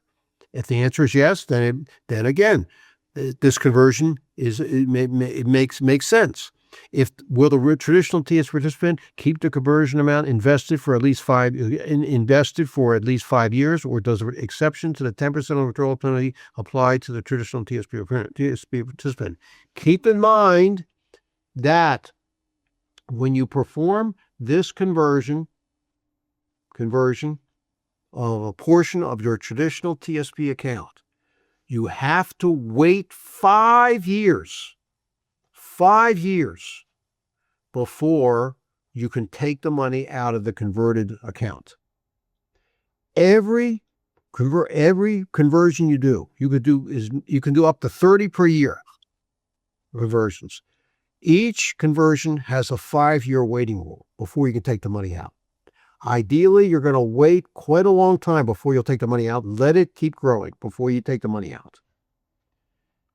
A Roth in-plan conversion may not be right for a traditional TSP participant if the traditional TSP participant answers yes to these questions.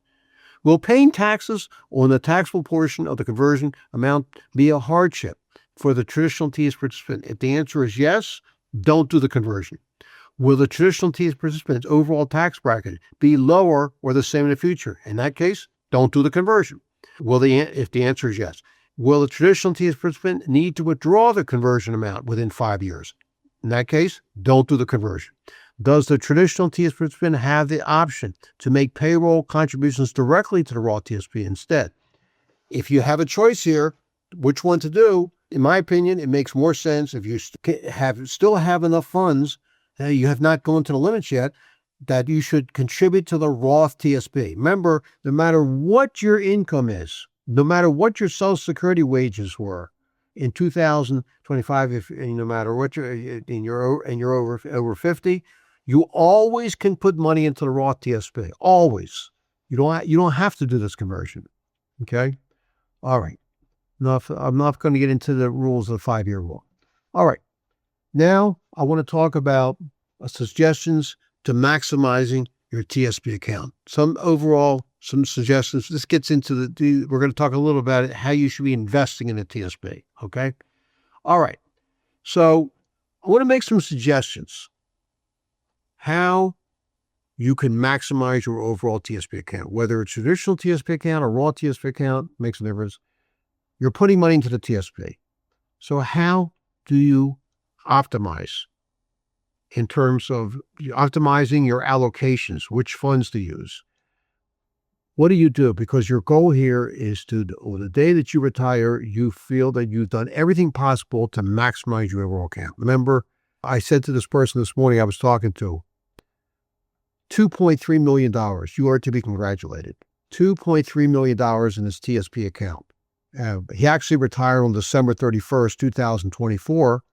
And the following December, he started to take out his first batch of money. So and then by that time, his account had grown up to almost $2.8 million. He just left it alone for like a year, and it still got a great return over the year. So it's up to $2.8 million. All right. So how do we end up with a large amount of a TSP account balance? Well, the first bullet says optimizing, investing for the long term using the stock funds when contributing and when contributing and even during retirement. Now, what do I mean by that? Let's please understand that the TSP is not your everyday savings account, your passbook savings account, money market account. People complain, my passbook savings account is paying 0.2% interest. It's nothing. I'm not getting anything out of it. Well, a passbook savings account was not designed to be for the long term.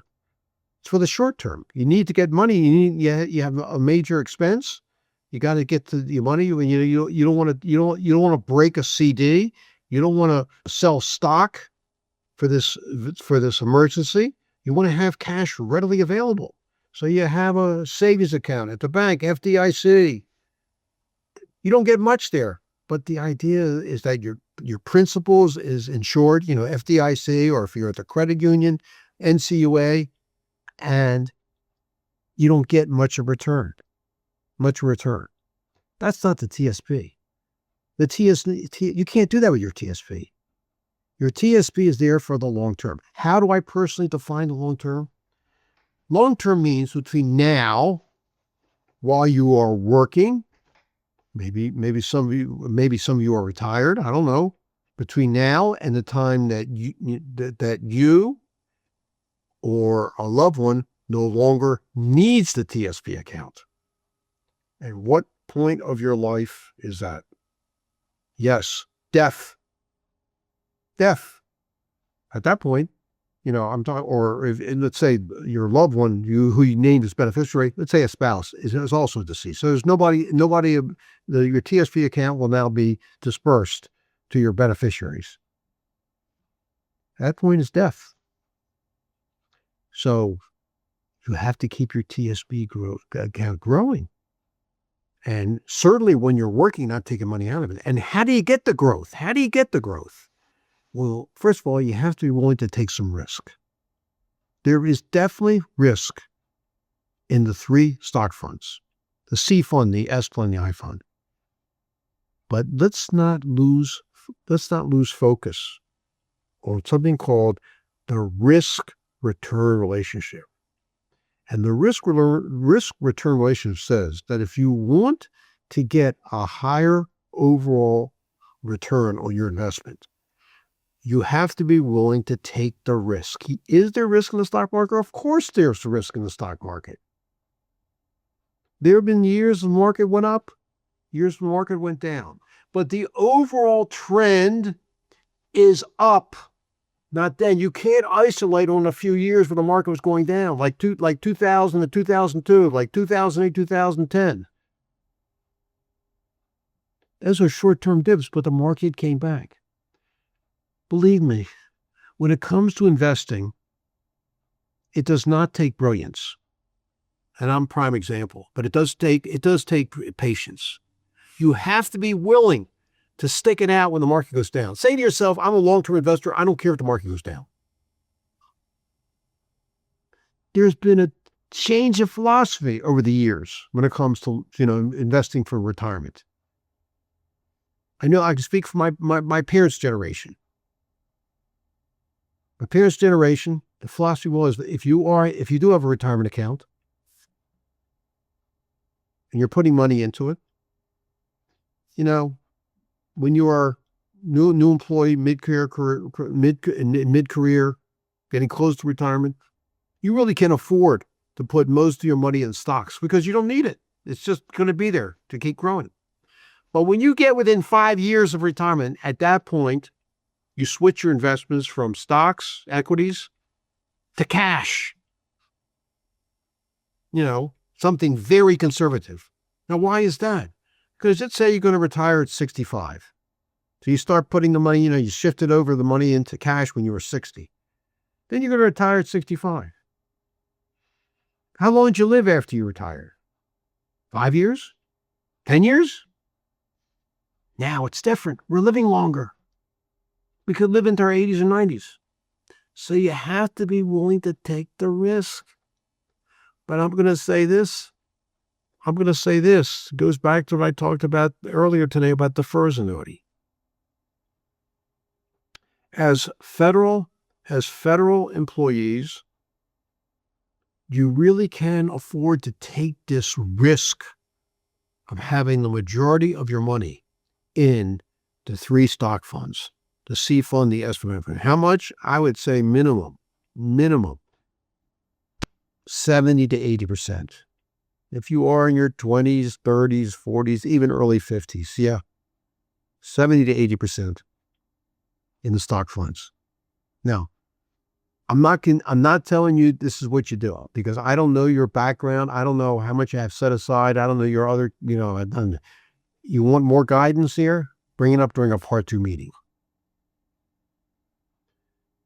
But I also want to say, you can afford to take the risk. What risk are we talking about? The stock market. This is the market risk, the stock market risk. There's risk in the bond funds too, including the G fund or whatever that. It's called interest rate risk. If interest rates go down, your F fund, G fund's going to go down too. And then there's risk with the G fund because of inflation. But now I'm going to say this. Yes, in many ways, you can afford to take this risk of having the majority of money in the stock funds because you have a guaranteed backup. What is that guaranteed backup called?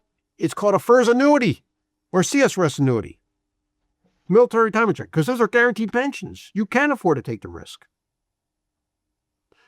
One more step here. You can't afford not to take the risk of having the majority of your money in the CS and I funds.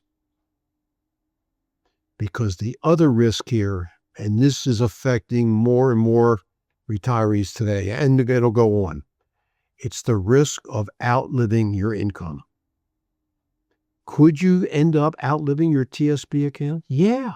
If you take too much money out of your TSP account when you're first retired, and this is what I was talking about earlier, retiring in your 40s could result in your TSP account being depleted by the time you reach your mid-70s, and that could be a disaster.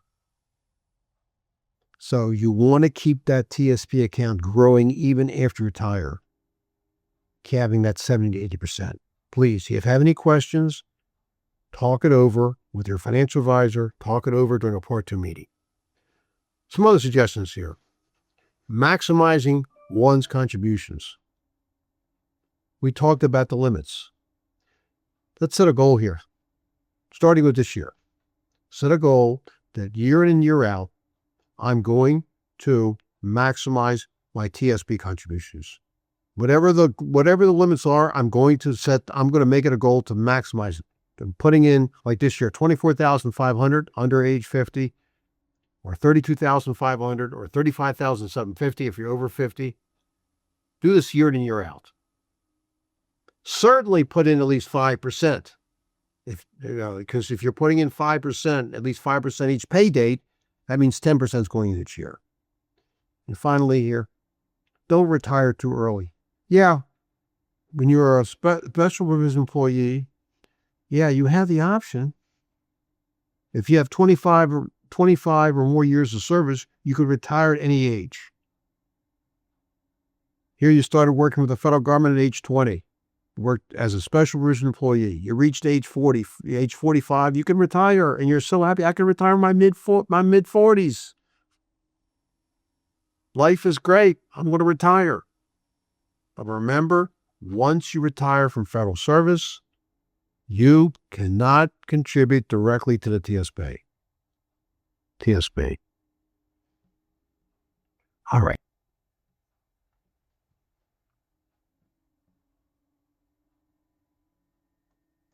Some other things here.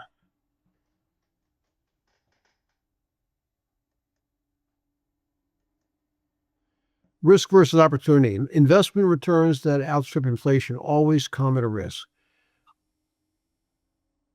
Two types of investments will overcome inflation over the long term, and those investments are stocks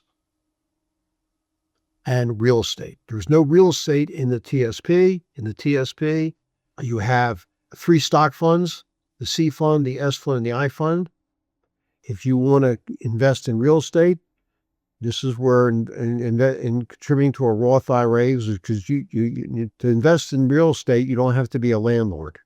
You can put money into real estate funds. There's a real estate investment trust, REITs, that having a Roth IRA, that's one of the advantages of having a Roth IRA. Is you can invest anywhere you want. And a big factor here that lessens overall risk is diversification. So having some real estate in your portfolio would be a good idea. Can you achieve your savings goal without risk? Probably not. That's the risk-return relationship. If you want to get a higher return on your money over the long term, you have to be willing to take risk. And this is your decision. There's no right or wrong here, ladies and gentlemen. You got to be able to sleep at night. If you feel that the only way you're going to sleep at night is having money in the G fund, that's your decision. It's your money. You have every right to feel you do. But you just have to understand something, that the G fund over the long term does not grow over the long term like the stock funds. In fact, it may lose money in years that we have high inflation. So understand, a good investment strategy helps you manage risk. If you know what your goals are and you want to reach a certain dollar amount, okay, you have to have a strategy. It helps to have a financial advisor. Again, I keep repeating this Part 2. But if you don't have a financial advisor, the Part 2 process can help you get through it, because all the people starting us to serve they'll listen to you. They'll explain this whole thing, what I was going over here. There's no selling going on here, but they'll help you manage this risk. No right or wrong. It's your money. You have every right to the way you feel to do. But just remember, it comes with a certain, if you want to achieve that goal, that dollar goal, there's some type of risk that you're going to have to be willing to take. Playing it safe can also be a risk, like putting all the money in a G fund.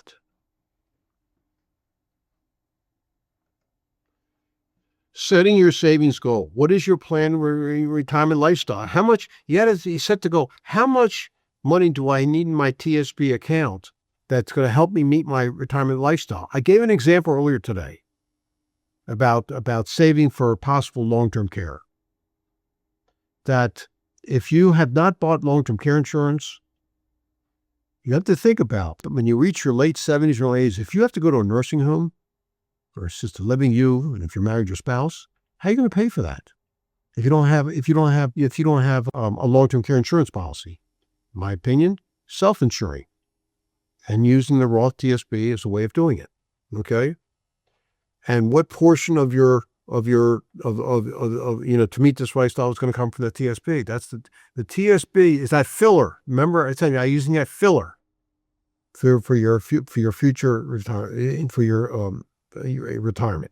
What is the expected duration of using TSP funds? Do you plan to use them all up? Yeah. This is your money to use the way you want.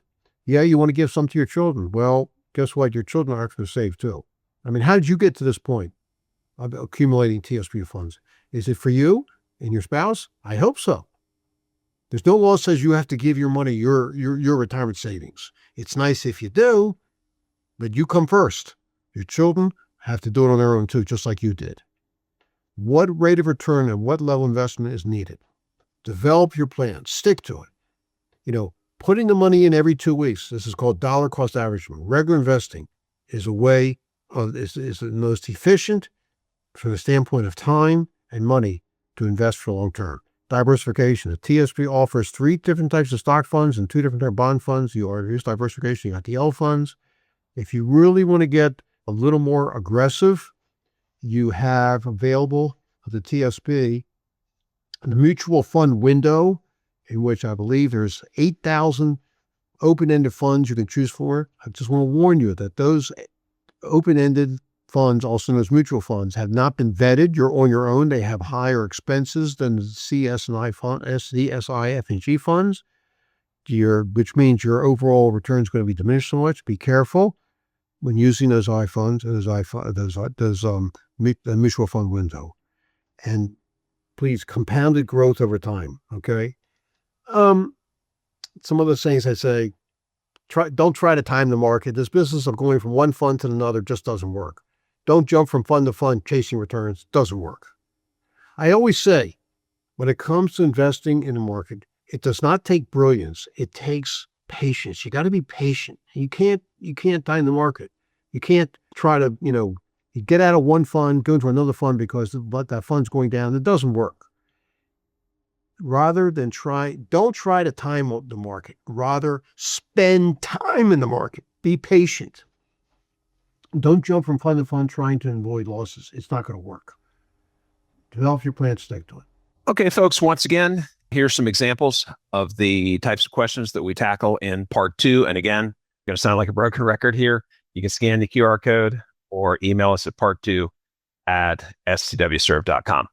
Before Ed jumps into the final segment here, I want to share something with you, but I want to begin by saying thank you. Why am I saying thank you? One of the things that we've learned, again, over the decades is that a whole lot of people come to these types of trainings or watching videos like this because of a friend or colleague told them about it. And that is really important. Again, why? Well, it allows us to provide these trainings at no cost, and it allows you to access them whenever you want. So by sharing the training with others, you're helping us get the word out, but you're also helping your friends get a better understanding of their benefits. One of the things we know at SWS, Ed knows it, HR and retirement specialists are stretched really, really, really thin and simply can't provide this type of comprehensive education for every single employee. So I'm asking for your help. And I'd like you to think of a person right now who should watch this training, and I'm going to ask you to let them know. And that's super easy to do. All you need to do is copy and share the link that you're using to watch this and send it to them, or you can send it to stwserve.com and they can view all of the menu choices there. So we're asking each person to reach just one person. So thank you for helping us spread the word about this valuable resource for federal employees. And now, Ed, back to you, sir. Hey, thanks, Dan. All right, let's now talk about taking money out of the TSP. We put the money in, we're investing it. Now, how do we get the money out of it? All right, so let's read what it says here on the screen.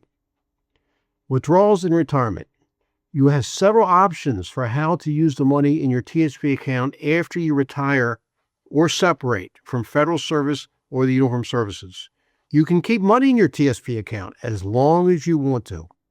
If you have other sources of income in retirement and don't need money from your TSP account right now, you don't need to request withdrawals, also called distributions, post-employment distributions when you take money out after you leave federal service. Until you reach a certain age and become subject to what's called required minimum distributions. Okay? Now, what that means is when you're first retired from federal service, you do not have to do anything to your TSP. When I say not have to do anything, don't have to do anything with TSP, you still can make interfund transfers. You're allowed to do that. Your TSP account is going to grow. You're going to get earnings. It'll be up. Some days it'll be up, down other days. But as long as you don't have to do anything. Take money out. But at some point, you may decide, hey, I want to maybe take some of my TSP account and roll it over to an IRA. And we're going to go through these options here. Or I need a partial distribution. I don't need the whole thing. I mean, all of a sudden I had a major expense. I have to buy a new hot water heater and I need $20,000 to replace the hot water heater. So you can request what's called partial distribution. At some point, you may want to take regular distributions, monthly, quarterly, annually, and we're going to go through all these. But until you reach what's called your required beginning date, you do not have to do anything with your TSP account. Now, what is the required beginning date? The required beginning date is the date that you have to take the first of lifetime required minimum distributions. RMDs. RMDs apply to defined contribution plans, 401k plans, 403b plans, TSP. Traditional IRAs have RMDs. Each plan has its own RMD. Until the passage of the Secure Act, which was in December 2019, the required beginning date was April the 1st, following the year that one turned 70 and a half. Repeat, until the passage of the Secure Act in December 2019, the required beginning date was April 1st, following the year you turned 70 and a half. When the Secure Act became effective January 1st, 2020, one of the provisions was to raise the required beginning date to April the 1st, following the year you turned 72. Now, they grandfathered it. If anybody was born before July 1st, 1949, their required beginning date is April 1st, following the year they turned 70 and a half. The passage of the Secure Act, your required beginning date is April 1st, following the year you turn 72, and applies to anybody born between July 1st, 1949 and December 31st, 1950. Well, Secure Act 2.0 comes along in December 2022, and it increased the required beginning date even more, as follows. Anybody born between January 1st, 1951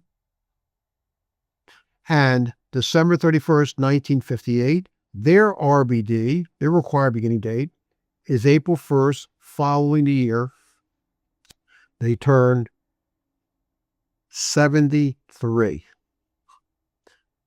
And anybody born after December 31st, 1958, their required beginning date is April 1st following the year they turned 75. Now the TSP will send anybody who's reached the year they reached the required beginning date. They'll get a notice telling them this is your first year for RBD, and the TSP will calculate the RMD. It used to be that the RMD, every year, what the TSP would do is that they would combine the balance of one's traditional TSP account and their Roth TSP account as of the last day of the previous year and divide it by a life expectancy factor. Well, here comes another change out of Secure Act 2.0.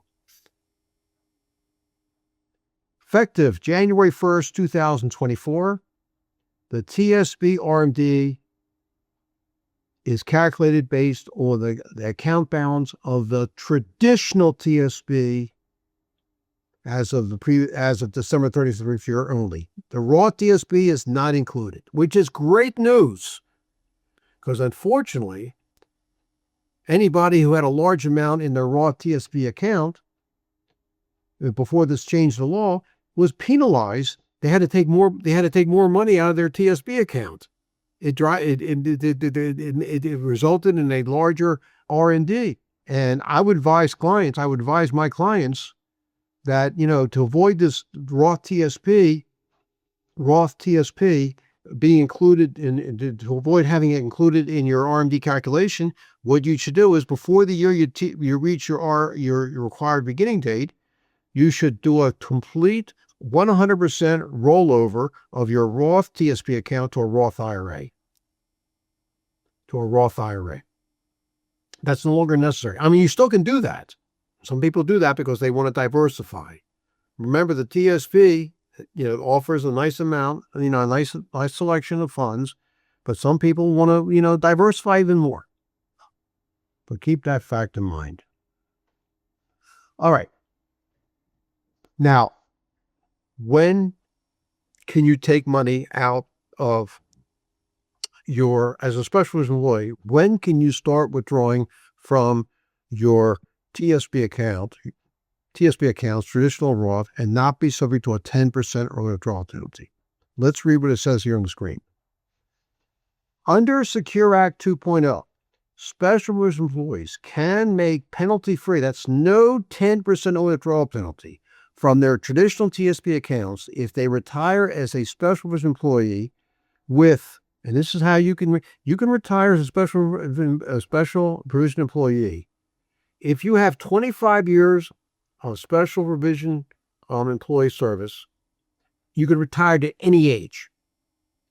Example, you started working as a special provision employee, an air traffic controller, Customs and Border Patrol officer, a law enforcement officer, a firefighter at age 20. 25 years later, you're 45 years old. You can retire in one of those occupations, or a combination of. Start withdrawing your traditional TSP account and not be subject to a 10% early withdrawal penalty.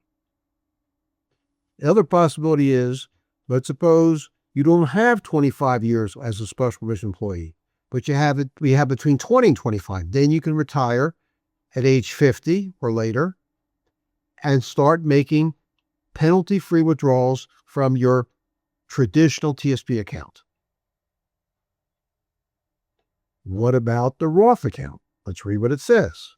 A special provision employee can make penalty-free and tax-free withdrawals from their Roth TSP accounts under the following conditions. They are age 59 and a half or older. And 2, it has been at least 5 years since January 1st of the year that the special provision employee made his or her first Roth TSP contribution. All right. So let's do an example, see if we understand that. Suppose I have an employee. This is a special provision employee. Started working for the government at age 30. Age 30. And let's say they started working in 2007. They're 30 years old in 2007. Put all their money into the traditional TSP. When did the Roth TSP start? 2012, 2013. They weren't aware of it. They weren't aware of it, the Roth TSP. So when did they make their first Roth TSP contribution? On July 27th, 2021. July 27th, 2021. So the 5-year period, this 5-year thing, starts on January 1st of the year they made their first Roth TSP contribution. So for this person, the 5-year meter starts as of January 1st, 2021. Go forward 5 years to January 1st, 2027. They came to the government in 2007. 20 years later,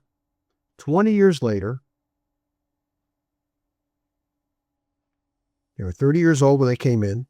20 years later, they're 50. Can they retire? Can they retire from federal service?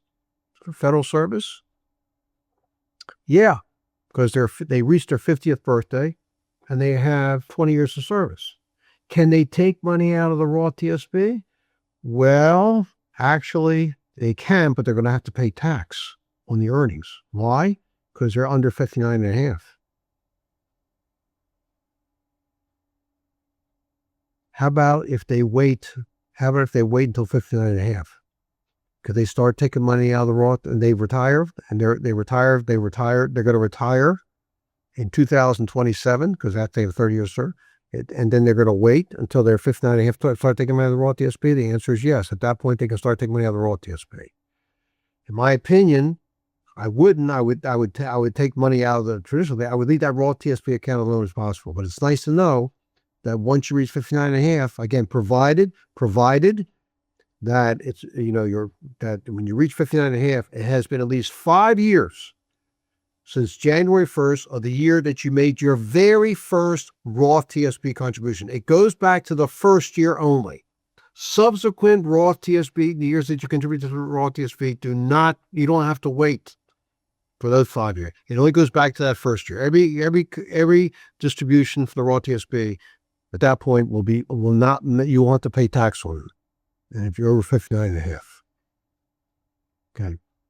All right. So when you do start taking money out of TSP, what do? You have to log into your account. Remember I was talking about earlier today, you have to have an online account just about for everything. And this includes taking money out of the TSP.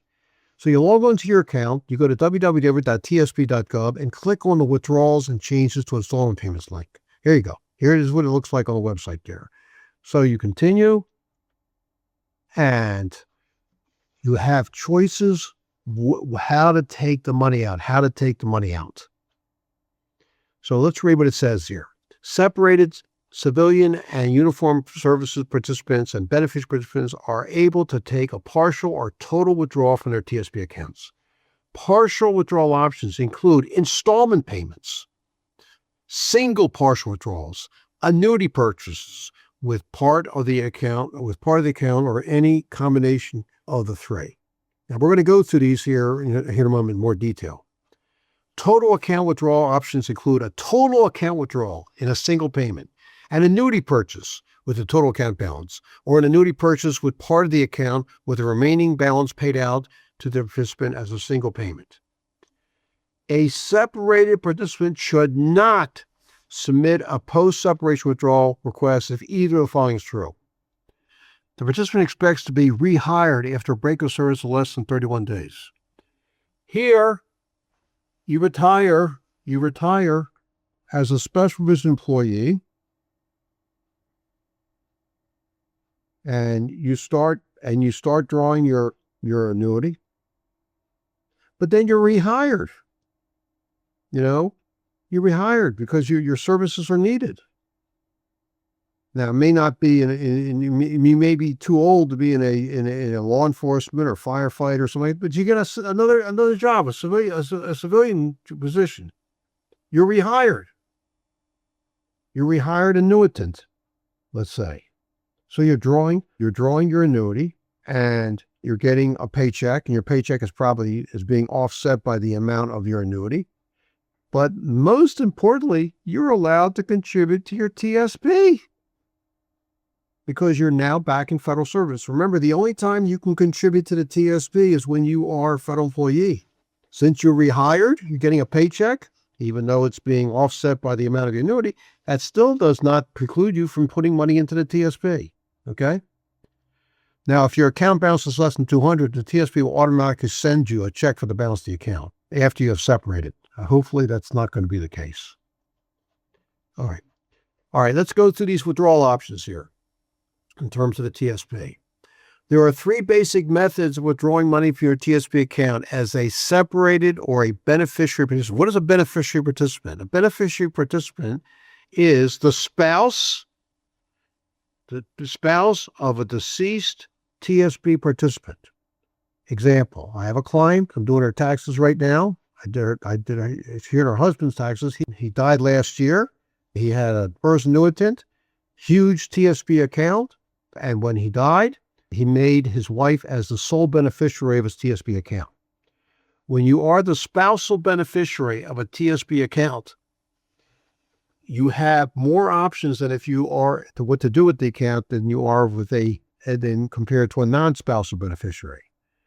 In her case, she decided to keep it as a beneficiary account, and as such, she can do anything with the account that her deceased husband was able to do, including leaving it alone, making interfund transfers, making withdrawals, and she did make a withdrawal last year when he died to help pay for his funeral expenses, okay?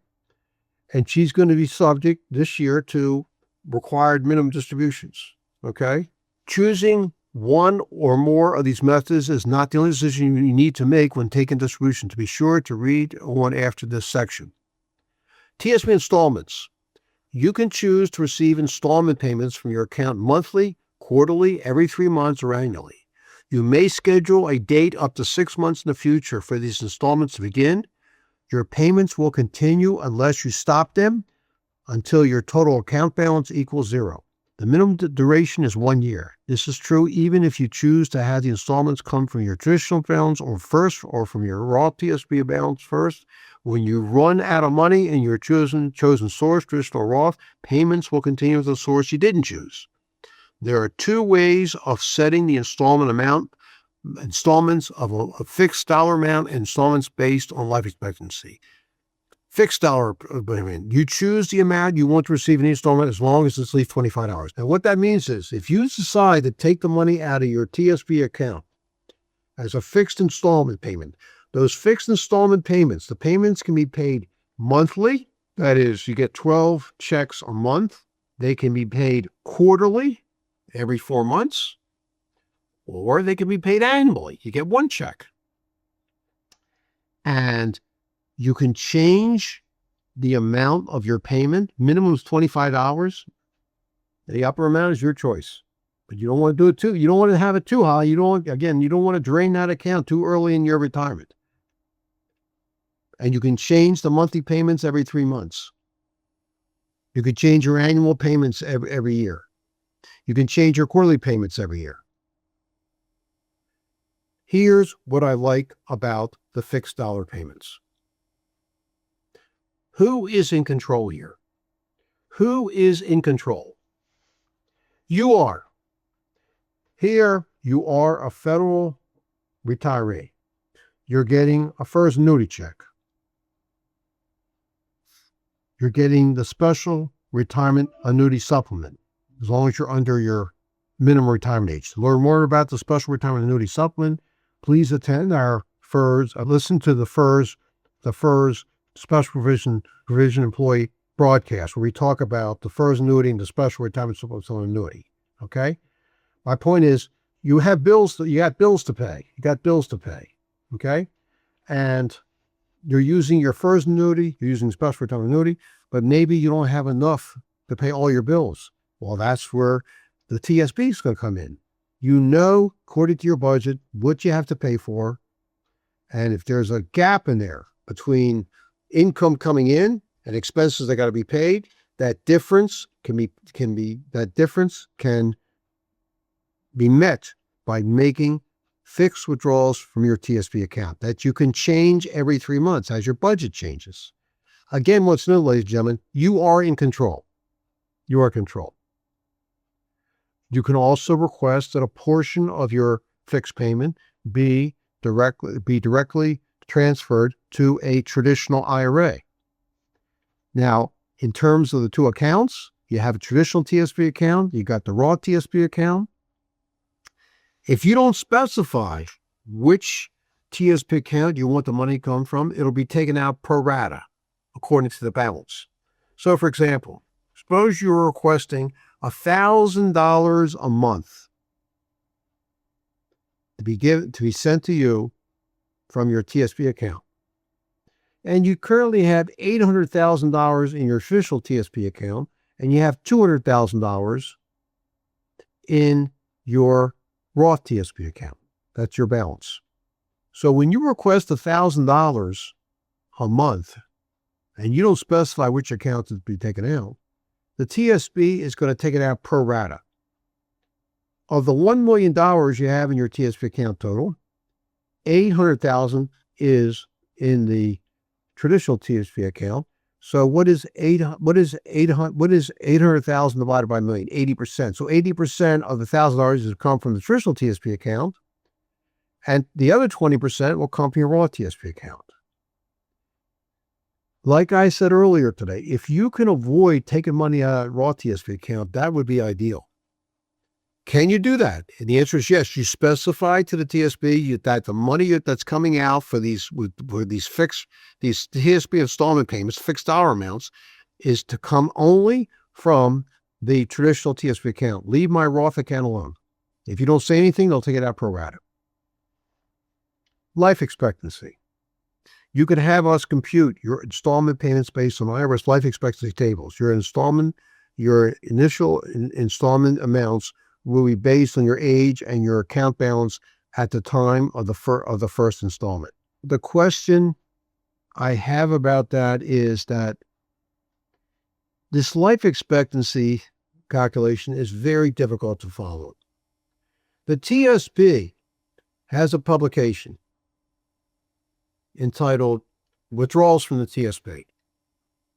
If I have one criticism of the TSP publications, my one criticism is that in their publications, they don't give you examples. I'm the type of person, and it shows in my writing, that I learn by example. I got to see an example. The TSP doesn't have it. And this life expectancy is an example. They put all these details in there that no one's going to follow until they see it actually in practice. I wrote several columns in the TSP, the Fed Zone, about TS withdrawal options, and one of which is installment payments. So if you go to the Fed Zone under the search engine, put TSP withdrawal options, life expectancy, that column should pop up, and you can see the examples. But my recommendation is the life expectancy, the payments will vary from 1 year to up. They go up and go down, and that may not be good for your budget, knowing that you don't know what to expect. So I would definitely recommend the fixed dollar payments because you are fully in charge. Making changes to your installments. After your installments are set up, you can make changes to them anytime by using one of the thrift lines listed at the beginning of the booklet. That's a TSP booklet. You can make the following changes whether you are receiving installments of a fixed dollar amount or payments whether you're receiving installments of a fixed dollar amount or life expectancy. You could stop the installments. Say, I don't want to receive, I don't want to, you can say, I don't need any money now. Now that's going to be true until when you reach your required beginning date. At that point, you got to take money out each year, the minimum amount, or you can take out more. You can take out more, but you have to take at least the RMD because there's a penalty if you don't take the RMD. But that should not happen because one of the real good things about the TSP is when you reach that age you're required that you have to take an RMD each year, the TSP will send you a notice. Will send you a notice every year in January what your RMD is, and you have time to take it out for that. You have that whole year to take it. Come by December 10th, you haven't taken that RMD. The TSP will automatically send it to you. They'll either send you a check or they'll put direct deposit in your bank account. So you won't be subject to any IRS's penalties for not taking your RMD. That's a very positive thing about the TSP. Okay. Again, you can make changes with installment payments. You can start, stop, or change direct deposit of where the money's going. I encourage you to do direct deposit. Don't ask for paper checks. The mail's not the place for your checks now. Things have gotten stolen. Everything should be direct deposit. You can change your federal tax withholding. When you take money out in installment payments, this is not RMDs. This is just installment payments, or getting a partial withdrawal, which we're going to cover next. The TSP automatically will withhold 20% federal income tax. Anytime you're getting installment payments, whether life expectancy or fixed payments, the TSP automatically withhold 20% federal income tax. They do not withhold state income taxes. You are responsible for paying any state income tax on your withdrawals from your TSP account. So you better talk to an accountant to set up some type of payment schedule for your state, quarterly estimated payments. So to make sure that you'll face a huge penalty for not paying the state tax.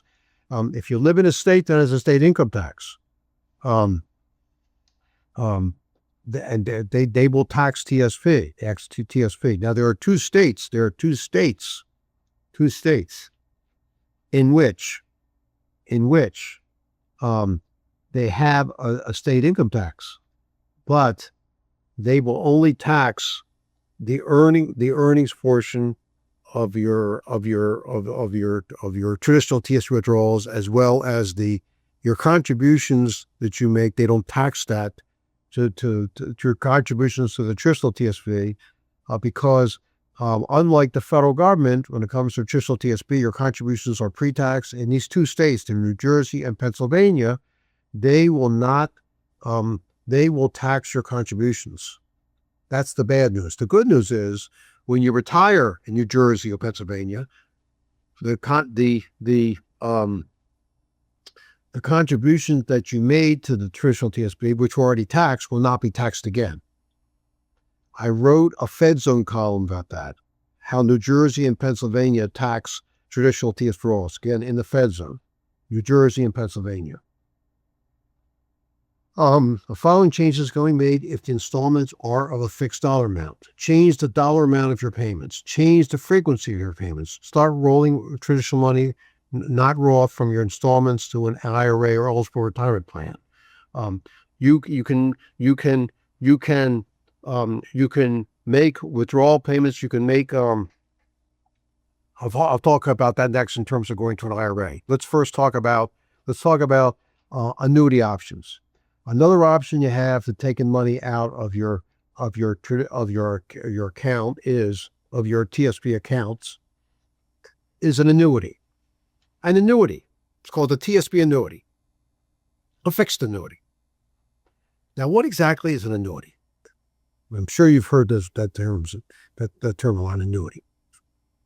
The best way to describe an annuity is to say that an annuity, a fixed annuity, is what I call upside down life insurance. Let's suppose we have a person who applies for a $500,000 term life insurance policy, 30-year term. Person fills out an application with the insurance company. Person filling out the application is the insured. They go through a medical exam. They get approved. The person has now an insurance contract in which the person is insured for $500,000, has named a beneficiary, and person only and the insured only has one obligation: pay the premiums. That's their only obligation. Each year, they'll pay whatever the premiums is. Let's say $1,000 a year for their premiums. They're young when they bought it. It's a 30-year policy. They bought it when they were 25. It's good till they're 55. They pay $1,000 a year, fixed level term insurance. What is the insurance company's obligation? That if during the course of the 30-year period in which the insurance is enforced because the person pays the premiums, person dies, then the insurance company has to pay the named beneficiary $500,000. That's life insurance. What is a $500,000 annuity? Just the opposite. A person has $500,000 and says to the insurance company, I'd like to annuitize this. Do you have something you can do? Yeah, we have what's called a fixed annuity. You give us the $500,000 and we are going to pay you for life. The younger you are when you buy it, the less is going to be the monthly premium because you have a long life expectancy. If you buy it when you're 30, when you're 30s, we're talking about 50 years till you're in your mid 80s. If you're older, we're going to pay you more because you got a shorter life. Your monthly payment when you buy it when you're 65, you have 20 years to live. Your monthly payment is going to be more because you got a shorter life expectancy. So what's the obligation here? Okay, the person who bought the annuity has turned over $500,000, and the insurance company has to pay the annuitant each month or each year a certain amount with interest. Okay. So what about the TSP annuity? A TSP participant decides that he or she wants to annuitize a portion of their TSP account. So they decide they want to take their traditional TSP account. They fill out an application, tells the TSP, I want to buy a $500,000 fixed annuity. Now the TSP is not the one who owns the annuity. TSP has a contract with an insurance company, I think it's Metropolitan Life Insurance Company, who takes the money and pays the TSP participant a monthly check. And what the TSP participant receives based on how much they turned over, their age when they buy it, the interest rate. And the TSP has an online calculator, by the way, an online calculator that will describe, that will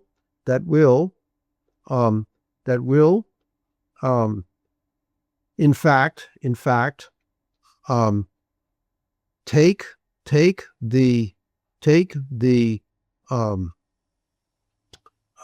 calculate what your monthly payment will be given what you've inputted, given your age, given the interest rate, current interest rate. So a couple of years ago, when I was younger, I was 68. I did a little experiment. I went onto the TSP website to see how much the payments would be. So here's what I inputted. At that time, I was 68 years old. and I put in $100,000. I want to take $100,000 from my traditional TSP account and annuitize it. And the interest rate at that time was about 3%, given my age. And the calculator says, given what you've inputted, you are to get $1,000 a month for the rest of your life. Guaranteed. No matter how long you live. You could outlive, your life expectancy is what, 84 years old? You're 68? If you live longer, if you live to 100, we're going to pay you $1,000 a month until you die. Sounds great. But then I began thinking here, wait a minute. You're going to pay me $1,000 a month? Now, so I think, suppose I die after 2 years. I would have gotten how many payments? 12 payments for a year? 2 years of 24 payments, which is $24,000. And then I die. I put in $100,000. I only got back $24,000. That leaves $76,000. So I called the insurance company, Metropolitan. I said, what happens to the $76,000? They said to me, we keep it. What do you mean you keep it? It's not your money. Oh, yes, it is. When you turned over that TSP, when you turned over that $100,000 of your TSP account, it's irrevocable. You made that choice. It's our money.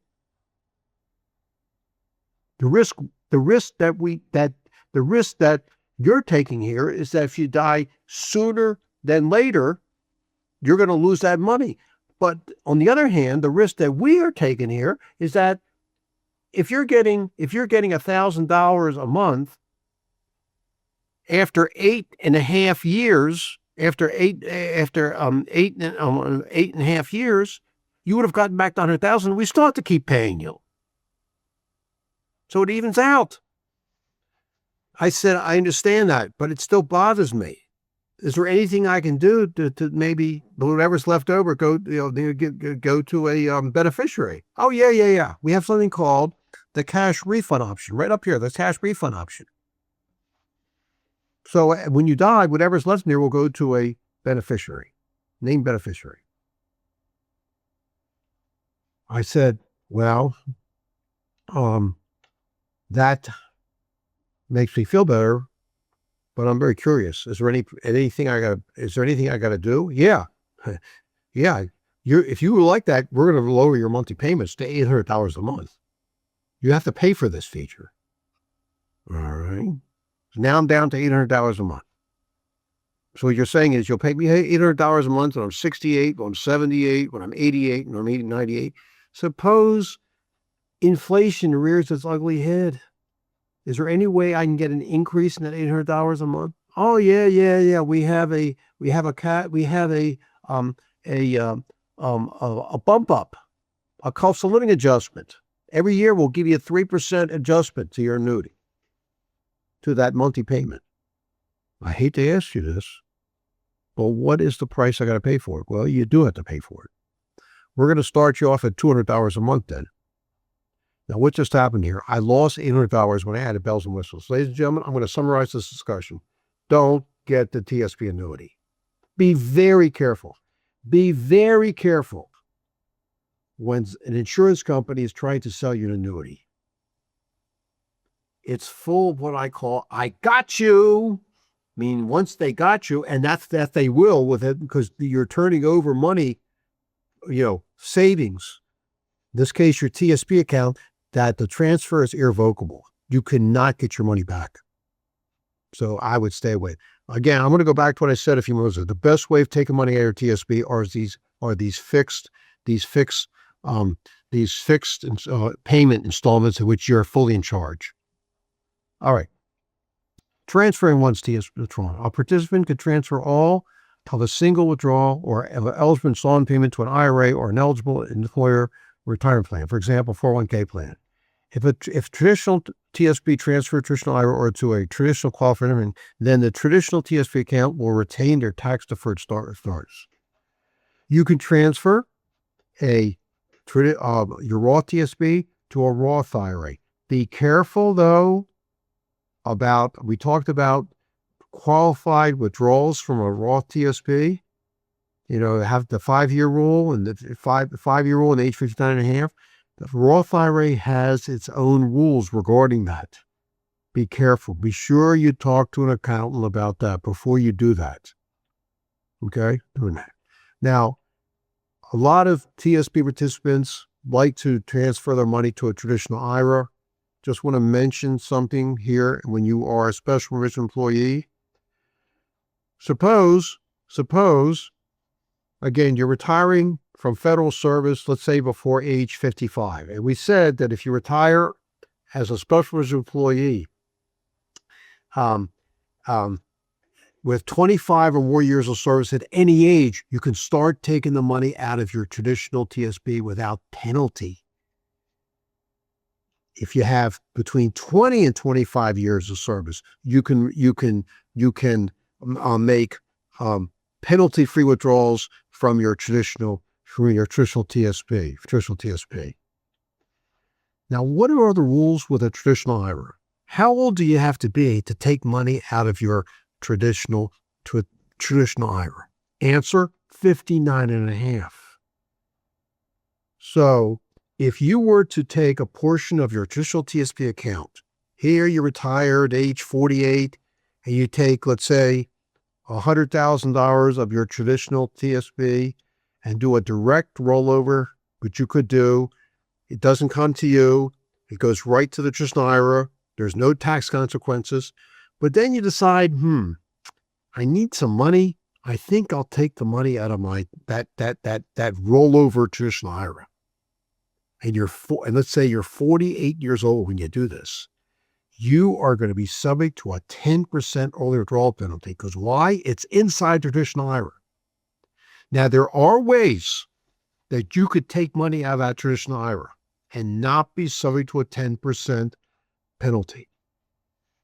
This is according to Internal Revenue Code 72T. That only an accountant would know what to do. Don't do this on your own.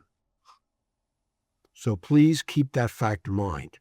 Now, once you reach 59 and a half, it makes no difference. But until then, no. Okay? No.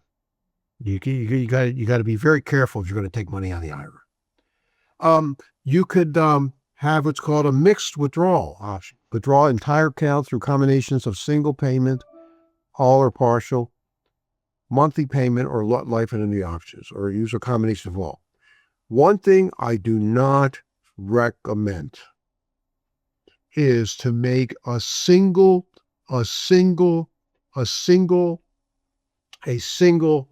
lump sum payment of the whole traditional TSP account.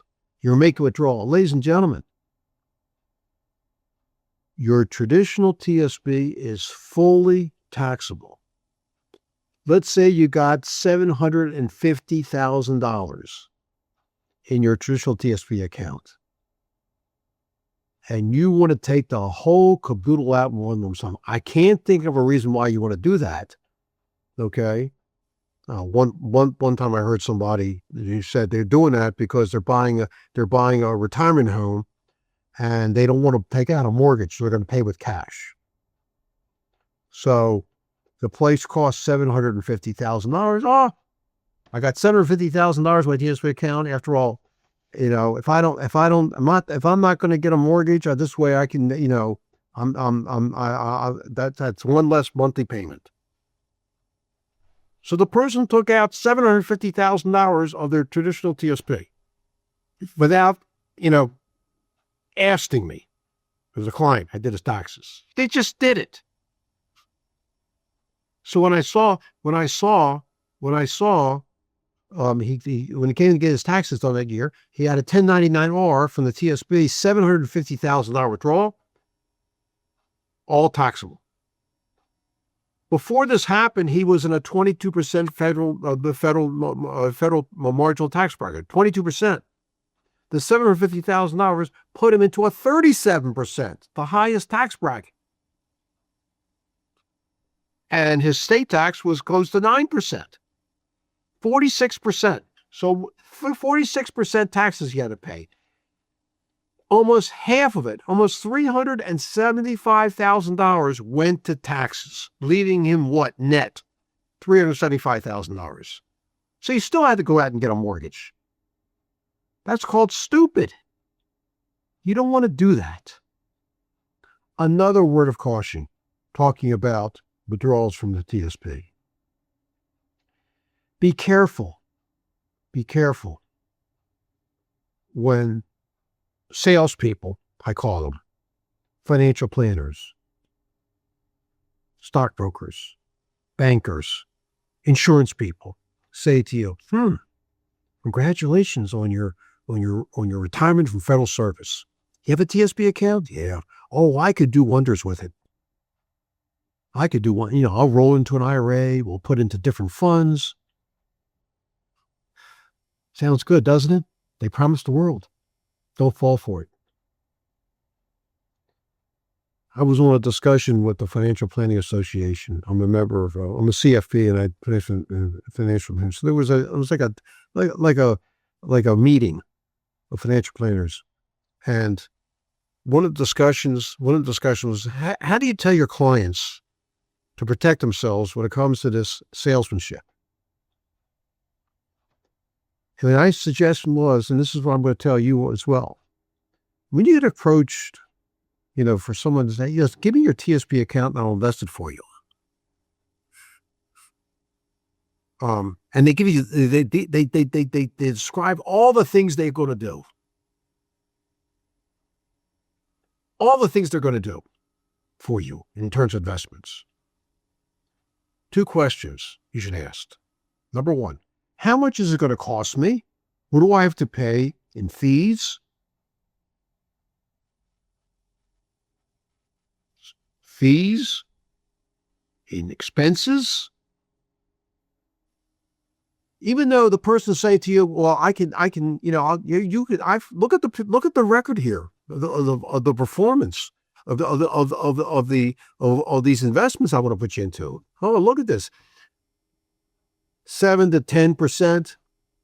You say, well, that's wonderful.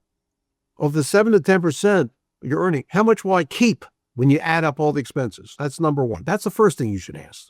And the second thing you should ask is, well, you told me what's in for me. What's in it for you? How much are you getting out of this whole thing? You put up the antennas, because I guarantee you, if you keep your money in the TSP, you're paying rock bottom costs. Don't be the victim. You heard of spousal abuse? Heard of senior abuse? Yeah, there's a lot of senior abuse going on. And retirees now, many of them have huge 401ks, huge TSP accounts. They're ripe for the picking. Be very careful. All right, a couple more things here for special provision employees. Spouses' rights. The FERS Act of 1986 provides certain rights to spouses of TSP participants. A married FERS participant with a total TSP account balance of more than $3,500, your spouse is entitled by law to a joint life annuity with a 50% survivor benefit, level payments, and no cash refund feature. Remember I was talking about the TSP annuity?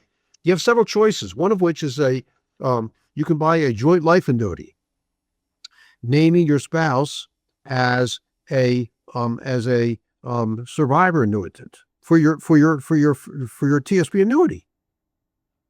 It's a 50% survivor benefit, meaning what? Upon your death, you're the one who bought the annuity. Your spouse would keep over the payments at 50% of what they were before you died. Level payments, they don't go up, and there's no cash refund, meaning when you die, any money left there is kept by the TSP. But here comes the other story about the 50% survivor benefit.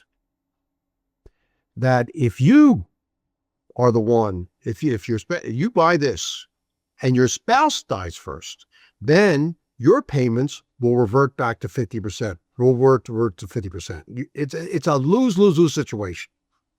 It's disgusting. That's what I did a column on this particular joint life annuity.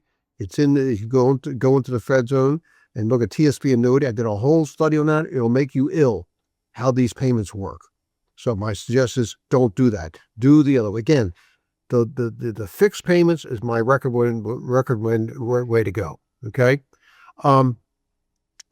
Now, in case you do that, spouse is not going to get that 50% survivor benefit, level payments, no cash refund. Your spouse has to consent in writing that he or she's waiving that. They're going to be contacted by the TSP, and the spouse has to give written consent that he or she's waiving that 50% survivor benefit. There are other spouses' rights involved with FERS. If you request a loan or withdrawal and you are a FERS employee or a member of the Human Services, your spouse must consent in writing to your request. If you request a loan withdrawal and you're a CSRS employee, your spouse has to be notified. Okay? The only exception is if your spouse cannot be found. I don't know how that's going to work. You can fill out a form TSP-16 to say that your spouse is not available. Somehow is not around to do to sign any type of withdrawal, consent. Beneficiary forms. If you have not done this, please do so. Anybody can be named as beneficiary of TSP. It does not have to be your spouse. The form is TSP-3. You have to fill out online. You can't download it. Anybody can be named as beneficiary of your TSP. But I will tell you that if you don't fill out the form TSP-3, then the order of precedence is what you see on the screen here.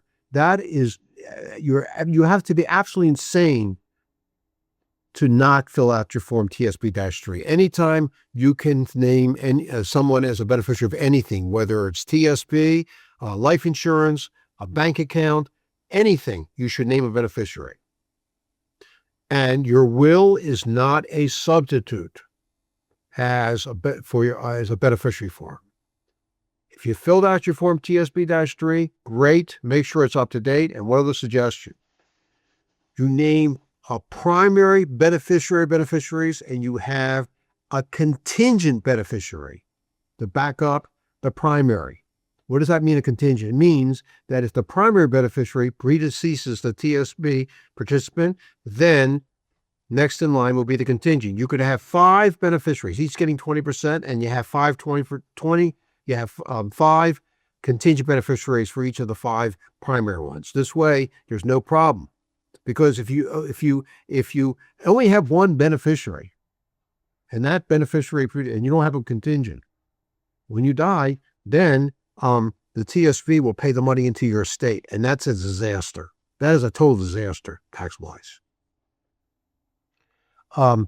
Special consideration income tax and early withdrawal, penalty funds upon retirement from federal service, traditional TSP and taxes, traditional TSP withdrawals, taxes, ordinary income and you receive, no income tax withholding, most withdrawals subject to a mandatory 20% federal income tax withholding.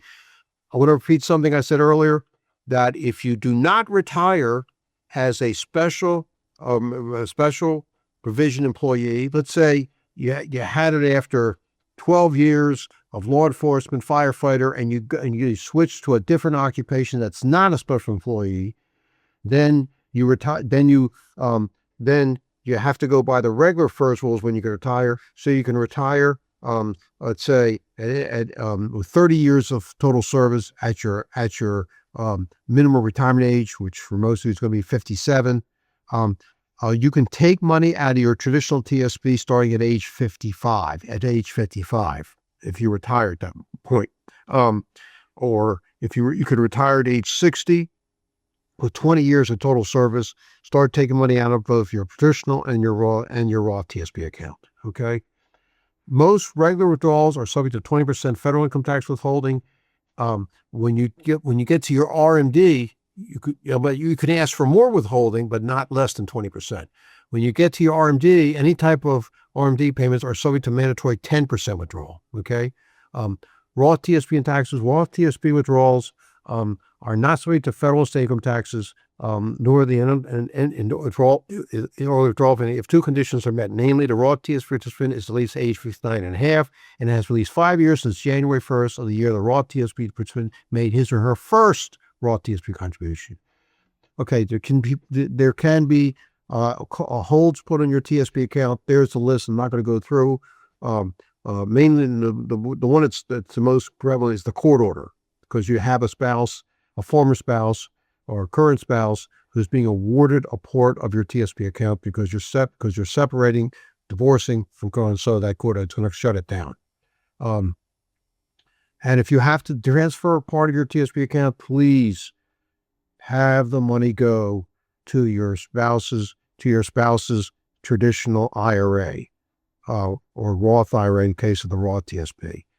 Do not ask for withdrawal from your TSP account, because if you're under 55, it's going to be subject to a 10% withdrawal fee. You ask for a direct rollover to the spouse's traditional Roth IRA. Okay, Dan, I've concluded here, so let's wrap this up. Absolutely. Folks, working with Ed as long as I have, I know how you're feeling right now after drinking from that fire hose of information.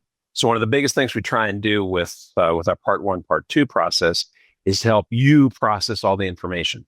So I just wanted to take a quick moment to reiterate the differences between part 1 and part 2. So for example, regarding your TSP, part 1 is, what are the rules? How much can you put in? How does the match work? Part 2, how might you want to be maximizing your TSP? What's a better strategy for you? Regarding your pension, part 1 is, how does it work? What's the eligibility criteria? What's the formula? Part 2, what is yours going to look like? What does it look like if you work a little longer or even a little shorter? Regarding Social Security, part 1, what are the rules around when you can draw? Part 2, what is the best strategy for you and your family as far as when to draw? So on our next screen, you will see our final QR code opportunity there to schedule your part 2 session. Or again, you can always email us at part2@scwserve.com. I just want to stress again, we created this on-demand format because people asked us for flexible, accessible training that fits your schedule. And that's what we try and do at Serving Those Who Serve. We try and listen to what feds need, and we try to respond. So whether you're just starting to think about retirement or you're getting close to making that decision, we're here to help you understand your benefits and make informed choices. Thank you, Ed, for another excellent comprehensive training session. And thanks to everyone here for taking the time to invest in watching this, to increase your knowledge and build out your benefits education. Check out our website at scwserve.com for more on-demand trainings. There's also our live stuff. And of course, Ed's Fed Zone columns and our Fed Life podcasts and all the other valuable resources for feds. And remember, this training is available for you to watch again and again anytime you need a refresher. So when you're ready for personalized guidance on your specific situation, we're here for you with a part 2. But otherwise, thank you for being part of the federal employee community we serve. Ed, I'll give you the last word. Thank you, Dan. Thanks to everyone who attended this broadcast. Again, Dan said, and I agreed, that you can listen to it at your leisure. You can break it up. You don't have to listen to all 3 hours or so. You can break it up. The more, as I say, the more you listen to it, the more you're going to be able to grasp and so on. So please take advantage of it, as well as all the other things. Wish everyone the very best. Hang in there. We're living in very difficult times, but we're here to help you every way possible, with the live webinars, the broadcasts, the Fed Zone columns, podcasts, everything. We're here to serve you. That's why we're called Serving Those Who Serve. Wish you all the best. Be well, stay safe. And finally, thank you, Dan, for hosting again. I couldn't do this without you, so thank you so much. Always a pleasure, my friend. See you next time, folks.